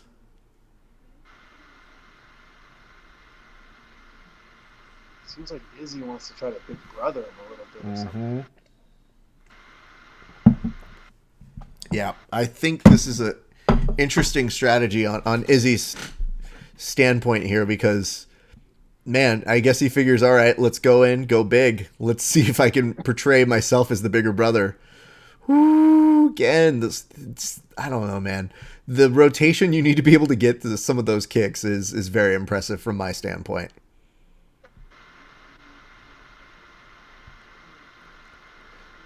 Is this fight, and I know we're only 8 minutes into it, but is this fight kind of going the way you thought it would just to begin with? I hope so, because they're both, in my mind, they're being cautious enough to show that they're championship quality. Like they're not just going in reckless, like, oh, I can just murk this fool. So kind of, yeah, but it's not as fun for everyone else, you know. Ooh, interesting slip up there by Izzy, and then it almost caused one Jan Blachowicz to almost slip up himself. You can tell Jan's been training with long guys or something. Yeah, and think about this though. You know, you mentioned the element of a championship caliber fight between both champions, so it'd be easy. Others. Ooh, nice there by Jan. Why didn't he just bring him back down? What's going on? I don't know, man. Maybe there might be a little bit of pride points here in seeing if he can knock him out. Immediately, I just disregarded Izzy's ability to stand up. I'm like, why didn't you just hold him on the floor?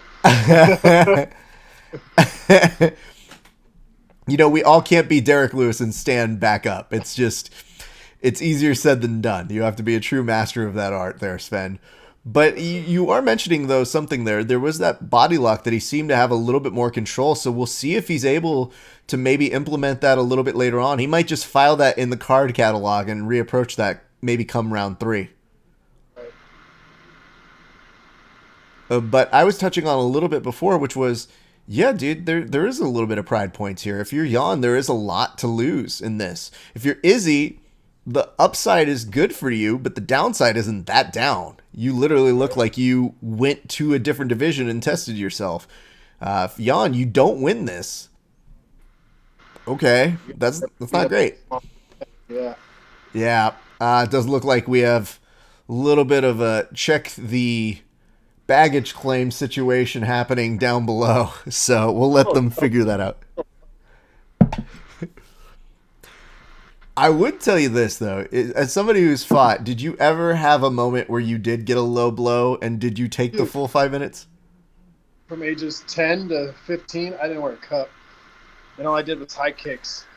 Ugh, it was the worst. And those are the formative years. Dude, my mom has pictures of me, like, in tournaments or in fights, and I'm, like, holding my groin. I'm like, oh, just getting a nut kick. That's amazing. Go for it, dude. All right, Sven will return in just a second, but in the meantime, I'll hold it down. If you guys want to get a toast, just like we do those fighters who get finishes within regulation, all you have to do is give us a like and a share over on your Facebook. But right now, we are seeing a very interesting fight between Israel Adesanya and one Jan Blachowicz. And on this, Blachowicz is slowly pulling ahead in terms of the head and body strikes, but Izzy's ahead on the leg strikes. So we'll see how that one pays off in just a second here. We appreciate you guys for tuning in. This is a very interesting technical fight all the way through, but we are about to finish the second round in just a few seconds. But a very, very interesting fight thus far in. Izzy switches stances, goes for a nice jab.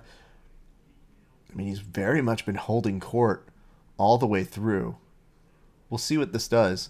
And yes, MMA Fighting is quoting our language and saying this is a very technical fight 2 rounds in. We'll have to see what people are thinking and doing. But Akamoto is saying that it is tied 1-1 after 2. We'll have to see how that goes. Yeah, that was beautifully done. Being able to duck underneath. Gets that beautiful right hand on him. Impressive work by both gents. Don't know how you guys are scoring this one. Tell us in the comment section. We would love to hear it and hear what y'all are thinking. If you feel like sharing, you don't have to. Martin Vittori is talking about how Jan's defense looks very solid here tonight. Meanwhile, they're showing over in the corners. Wonder Boy says that he is on the edge of his seat. So Stephen Thompson watching this fight with vested interest. And of course, so many of us wondering how this will play out in the larger scheme for both of these divisions as we take a slight detour into the world of 2 divisions all crashing into one right now. All right, here we go. Izzy starting to move forward couple of these feints. Blachowicz gets a nice kick to the midsection in. Izzy switches stance, and Jan reads it. Beautifully done. And it says, yes, Blachowicz is landing more strikes right now. I would agree with that. There is a little bit of a common conception that's happening over on the UFC Twitter. And Nick Baldwin is saying it is a close round 2018 for Adesanya. I don't know that I could justify this, but you're seeing Jan start to unload on Izzy, and he does get a takedown here. Meanwhile, we have a friend of the show, one Sven Manseau, returning back in, trying to get a rear naked choke. This is interesting while he's still standing, and even one Herb Dean almost getting caught up in the action there as Jan Blachowicz was kind of running out of the element. Did you just see this last exchange that was going down there, Sven? I did, that entry, and then Izzy came off pretty strong. Good takedown defense. Absolutely. Very much enjoying. These guys are definitely turning it up in round number 3, and I have to credit the very beginning of that to one Jan Blachowicz, because he started out, man, he was gunning for Izzy at that point. He looked at him and goes, all right, I have enough. I've seen enough. I want to do this my way now. And again, look at the respect on those power shots that he's putting over on Izzy. Izzy, he's obviously eating him, man, but fuck, dude. Still showing no fear. Yeah. Oof, nice body lock again. You better let go. Don't let go. Suck in, drop him down. Yeah. Oh, good frame by Izzy. Okay. Well, you lost it. Yeah. Dude, that's the difficult part is, you hold that nice body lock until it becomes just kind of insignificant, where you know that this might be a close fight. If you feel like part of the strategy is that you're going to beat him on the hands in the stand-up, I guess at some point you figure, all right, I need to let him go to strategically get my game plan back in. Yeah. Oof. Nice knee there by Izzy. Yep. See, like, by him not turning that shin out, that meat is still going to get tore up on the outside of the lower leg. Interesting. Yeah, I look at... Go ahead. You'll see those welts, I'm sure, when they go camera angle on him. Good call. A switch of a stance makes you wonder if maybe that is partially why, but there's multiple switches of stance, and I don't know if you saw this, but right as you were leaving, the moment that Izzy switched his stance at the very beginning of this round, that's when Jan kind of read it and was able to kind of tool him up a little bit there. So I think that Jan's reading those stance switches in a very accelerated way, and I think that could be very problematic for Izzy, who probably wants to change things up on him. Yeah. And usually you're looking to be outside that lead foot, so if you have the same foot forward, it's pretty easy to know where you got to go. Good combination there by both gents. Is he able to connect to the head, but Jan returning very nicely in his form. Good fight. Yeah, this is a nice kind of gift to the fans in terms of technical prowess, because, listen, dude, this isn't going to be the fight that you can bring your best friend to come watch and they're going to get it. This is one of the ones that you're going to watch and go, yeah, what they're doing is when they are connecting, it's like 15 things going right at once. I would ask you this. Do you have a particular accurate or striker that you have worked with that you've been like, man, I'm just impressed by their ability to throw and connect as well as they do? You know what? I have a lot of guys I work with, and I have two guys that I in particular work with. You know them both, Robert and Elliott. They both have very different styles. Accurate as hell. Like Elliott sometimes is a little more open. He's a longer guy, but he touches dudes from like weird ass places. Like yeah. So I don't know. And Robert is right down the middle. He's like super crispy. Like everything's right angles. Yep. But both super accurate. Both those guys hit pads well, but fight in such a unique way. But really, really hit him. Really touch him. I'm with you on that. I've trained a bunch with Elliott, and Robert is amazing. Love that kid. But Elliott's arms are so deceptive that even when I'm rolling with him, I wouldn't necessarily give up too much on a Darce to most people, but on him, I can't even allow it, just because half the time, like, I feel like I'll be trying to triangle with my legs and be like, how am I ending up in a Darce? Like, this doesn't make any sense logically. Robert's just also a powerhouse, man. Like, every time I train with that guy, there's something to what he does that it's quiet, but it is very, very deceptive in how you could easily, like, I don't strike with the guy, but just in a jiu-jitsu sense, it's impressive as to what he does and how he controls. Yeah, he has a really crazy work ethic. Like, he'll just be the quiet guy in the back, like, just doing the same dump weight or the same dude. 1, 2. Like, okay, I get it. Yeah, good for him, man. I'm seeing different notes here. Just in terms, it feels like we might be all over the place on a scorecard. Go any round either way. Yeah, I don't want to pretend like I have a scorecard that makes any sense, but I would have a gut reaction in saying I think that Jan might be just a smidge ahead. Good entry. That was a good entry right there. Yeah. And this is a credit to Izzy's team making sure that wrestling was going to be up to snuff, because you get the impression that's probably one of the areas that some folks think might be an area that you could expose. A nice connection there by Jan. Again, just in terms of power shots, every time Jan connects, it looks like it has a little bit more oomph there.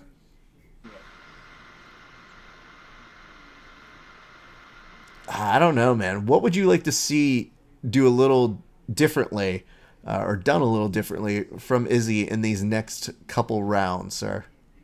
I mean, I think he is standing a little bit in front of her, or being a little more linear than he needs to be. I feel like, well, now he's getting a little more lateral with his movement, but I would say move laterally, keep picking him apart, and then don't stop on that front leg, man. Either, like, whatever's in front of you, like, keep touching it, keep making him think about it. And when he's thinking low, we then high. I'm with you. And again, like, it's interesting because I'm seeing as Jan is throwing now, he is getting a little bit more winded on this. This is like, look at his breathing on this. And I think part of that could be, adding some of these takedowns, dude. They take a lot out of you. But if Izzy can neutralize some of these takedowns if he stands up, I mean, you're looking at a passing of guard here, which is concerning. His leg and passed it. Yeah, I mean, it's in between his legs and stepped over it.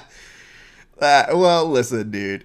I totally understand this realm of, listen, it should be easier said than done to get out of this position, but this is a nice fortuitous sort of thing that's happening here for one Jan Blachowicz, because now he can put that size on him and really start to exhaust him. But up until then, dude, I was seeing Jan start to breathe heavy a little bit more. This is the perfect place if you do breathe heavy.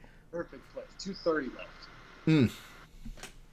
Because not only are you able to catch your breath, but now you can start bringing in a few of these strikes in a position that allows you to catch up on yourself. If you want to take the rest of the round and just win by position, you're probably going to do that as well here. You have one of the best forces ever on your side, gravity.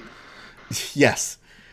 And, like we were mentioning just before, is that seems to be the one area of Izzy's game that isn't necessarily the one that most of the people in his division are afraid of. Everything else is like, nah, striking, get it, kicks, get it, decent wrestling, defense, get it. It's called city kickboxing, right? Yeah. I mean, I don't hate trying to hit these elbows from this position. It's just, you don't really get much when you miss, though. Because that dude's still going to have it. I try to ingrain the principle of, if you're on the bottom, you have to get up. Yeah. Either get up, build a base, get to the elbow, shrimp, bridge, elbow, hand, bridge, shrimp, technically get up. I cannot say this enough to the people who I work with who do fight MMA, who when I say, I can do this, but you under no circumstances are allowed to do this chill out thing underneath. Like, No, you got to have like your defense is irregular. It's unique and like, but unless you have like a crazy guard, okay, then I yeah, understand. Be on the yeah, box. Your absolutely. defense, maybe you can chill for more than the regular person. Yeah. I just tell people, I'm like, listen, it's just when you're here, and if I put you there, I need you to work, and I need you to get out fairly efficiently and in a way that you understand how the frames are helping you. In this particular position, you can kind of get the experience level of Izzy that's a little lower on the side of making the frames, because he's using the movement and he has the ability to kind of create some distance and separation here, but instead Now he's allowing holding Jan. pressure, Yep. pressure. And now he's letting Jan straight into keeping this position by just saying, like, yo, if I just smother him from underneath with this hug, maybe I don't get hit as much. And it's like, yeah, but bro, you're not going to improve position. You're just hoping for that 5th round to come through. Whew, okay. But let's look at how tired Jan might be. Well, I'm intrigued to see if he is or if he's going to be, like, just fine. But okay. He definitely caught some of his breath back in that last round. Give me no shit. Out of his hand. I always told people, I was like, it is kind of a shame that jiu-jitsu doesn't necessarily always have rounds, because I would like for someone to ice my back. Like, in the middle of a good round, I like the idea of a split and then somebody coming over and putting me on a stool and being like, now, Raph, this round wasn't good. You pulled guard, and then you never got it back. Be like, okay, what do I do? Nothing, man. We're just putting ice on you because we just want you to feel a little better. Wife is going to lay down right now. Oh, no. Do you need to leave, sir? Nope, we're good. She's just going to go lay with the boy. Beautiful. All right. Well, we're getting close. So tell her thank you for us on the broadcast. We appreciate that. It is nice to have you come into play. Yeah, she's waving and saying no worries, all good. Oh, that's awesome. How would you do that? How would you have it 39-37 Israel heading into the 5th round? I like 38, maybe even 39-37 Jan, but I'm no judge. But like 39-37 implies that you had to give that 4th round like, oh, fine, he was on bottom. I gotta give it to Jan because he was on top. It's like, well, what about the rest of the rounds, dude? Jan was not just coasting those other rounds. Like, this could be a very close fight, but that 4th round could be very telling. Do you think that you have to take it from the champ? Yeah, over the years I've changed that. I understand that as a rubric for earlier UFC, and as much as I would love to believe that statement here, the one thing that does irk me about that mentality is, how the fuck do I take the title from you?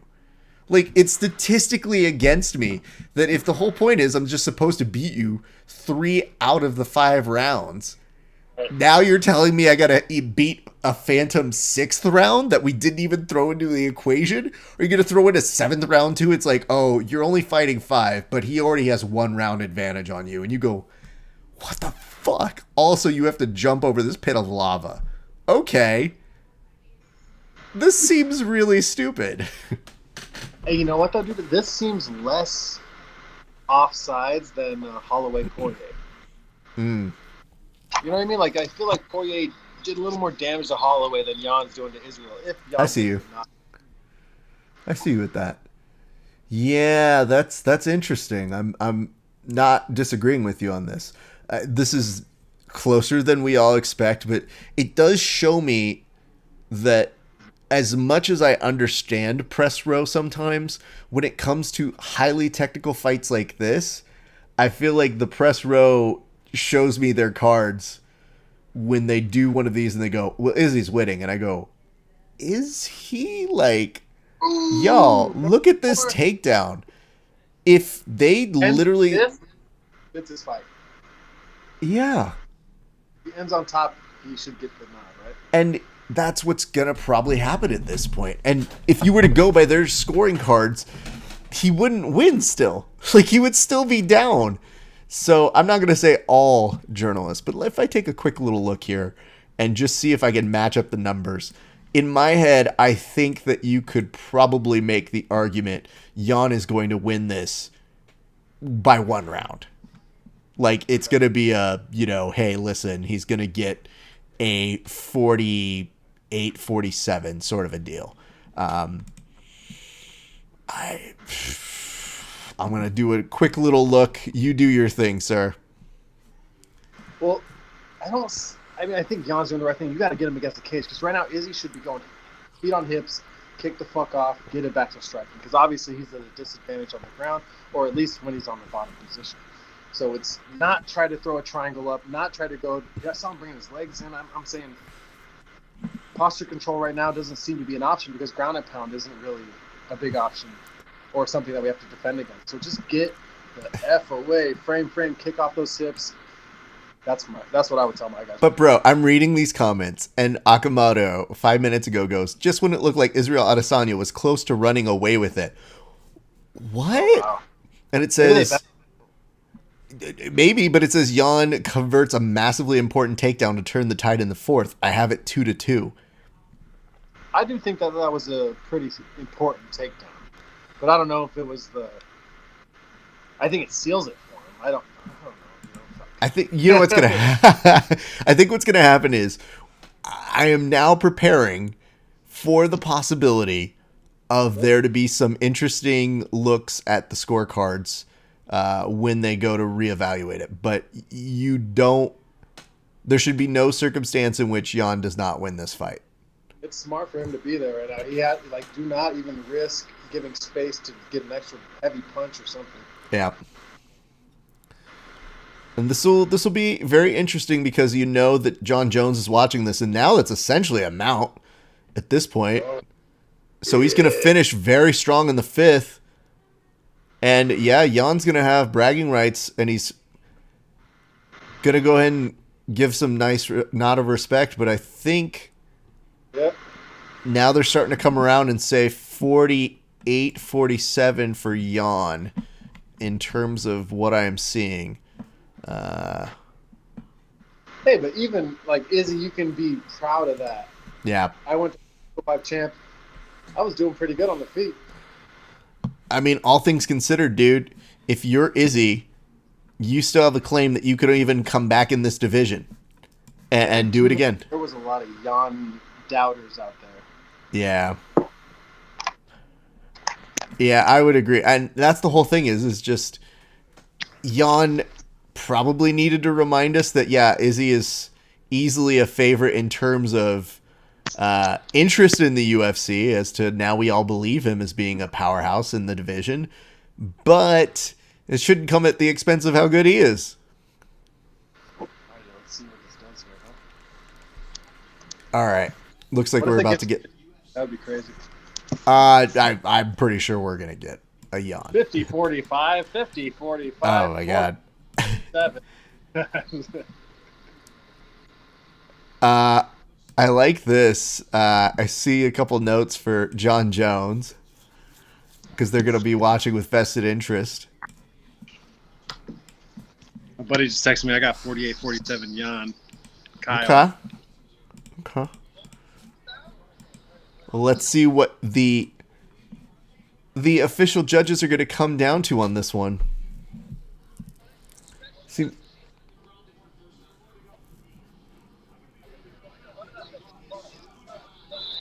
Oh, that's funny.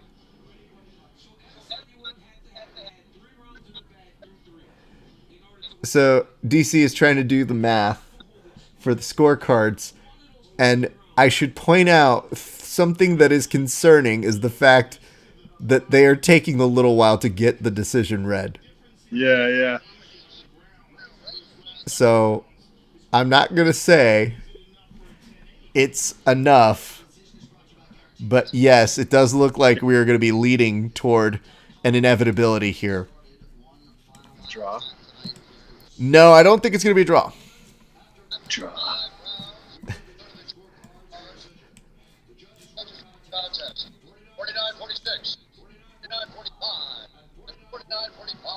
Oh, wow. 49-45. Yep. Okay. Yep. Like I said, kids. I think I called that. Nah. But you know what, though? Here's some good news.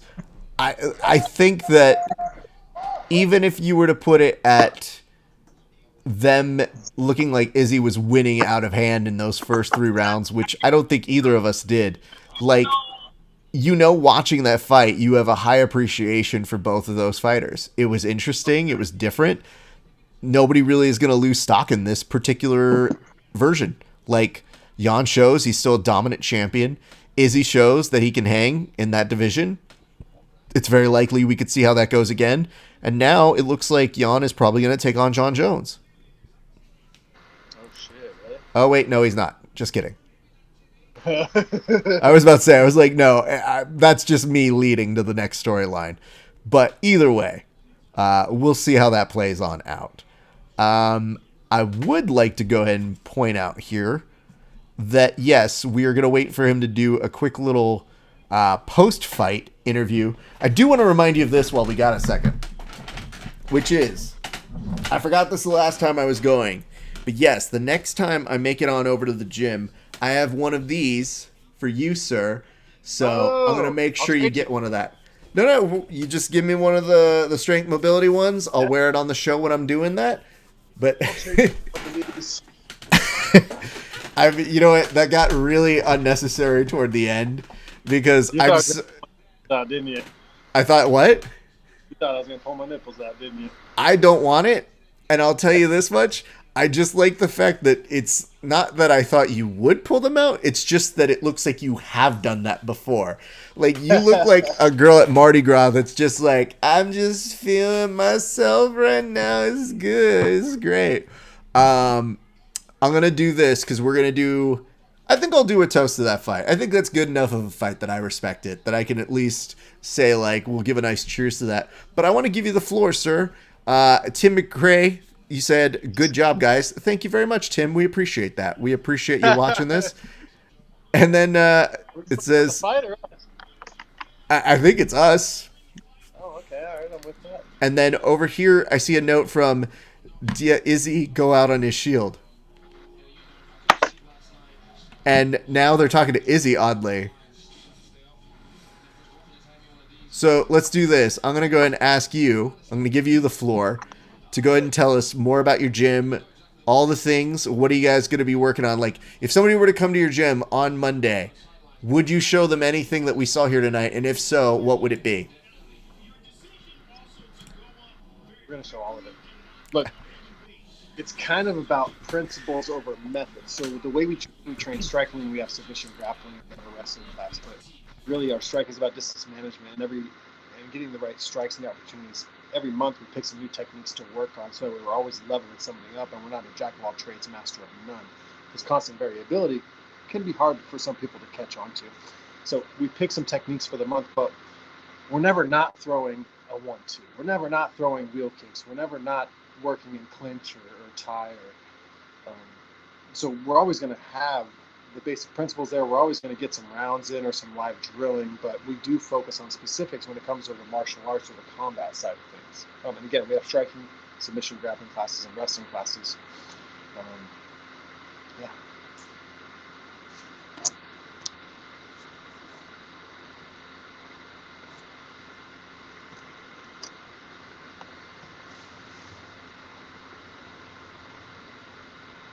Sorry about that. I'll go ahead and point out what Izzy was saying over on his interview with Joe Rogan, which is he felt his legs were a little fatigued, and obviously size was a factor in this one. He talks it up to basically being a rough day at the office, but that he doesn't quite know what it looked like because he has to go back and watch the tape. Meanwhile, Jan Blachowicz is about to take his interview moment right now. Dude just looks so fucking big, man. Jesus Christ. That's always the weirdest thing to see whenever they make their way over. I'm like, dude, him and Stipe just look like two very, like, ridiculous Viking dudes that you go, I don't want to mess with either of these guys. No thanks, man. Joe is obviously paying him tribute and saying, like, yo, big congrats to you. And Jan is actually saying I thought he would actually be a little bit faster. Oh, And he said, hey, you know, it was a little bit slower, but I was able to go ahead and make some adjustments and kind of work with that. So let's do this. I'm going to go ahead and do a quick little last toast while Jan is chatting over this way. But I want to go ahead and toast that fight. I just want to say congratulations to both Jan and Izzy. Thank you so much, guys. That was actually a lot of fun to watch. I always hope that more fighters do fun stuff like this. I always notice that once they get to a little bit of a weight level, they say, nah, I don't want to do both levels. But this is pretty dope to see, and I know that Izzy says he's looking to come back and do more fights at that division. I welcome that. And I'd love to see more coming out for Jan. We'll see what's next for him. But cheers to both of you gents for an excellent fight. Now, Sven, I got to say, man, I always enjoy when you come on these shows. You are a welcome addition to the show. Anytime you want to come back on, we'll bring you back on. I know sooner than we did the last time, but I wanted to give you some space to, you know, have a kid. Go out, do your thing. But you were always in the back of my mind where I was like, all right, let's ease them back into this thing before I'm like, yo, did you have that kid already? Because, like, it's time we brought you back on, you know? Dude, this is super fun for me. I never not want to watch fights with my friends. And, yeah, thank you again, man. I feel honored. Appreciate it, dude. So here's what we're going to do. I'm going to let you get off of this thing. I'm going to close up shop in a minute, but I want to make sure you get some sleep because, Dad, you need the rest. And I'm sure I'm going to see you pretty soon. We'll get some marathon rounds in very soon, my friend. Love that. Thank you again. Good evening. Have a great one. All right. Sven Manseau, everybody. And that is going to do it for him. And, of course, we're going to go ahead and just say thank you to everybody who watched tonight. We appreciate y'all. If you want to do us a solid and go pick up one of these that Sven is going to get in exchange for giving me one of his, would appreciate that. But look at this, the Grappling Hour. You can find it on the grapplinghour.com. Go buy it over that way. Give us some love. We appreciate your support. It means the world to us. I really, really do mean that. And it was a great night of fights, man. Crazy fucking things that we saw here tonight, but still pretty spectacular all the way through. My name is Rafa Esparza. We're going to have more interviews for you this week. Another fight companion next week, and then guess what? Because March is going to be so batshit insane, we're going to have Submission Underground, another combat jiu-jitsu event, so much more. So it's not just going to be fight companions for the UFC. We're also going to sprinkle in a couple of those very, very big events that are coming up soon.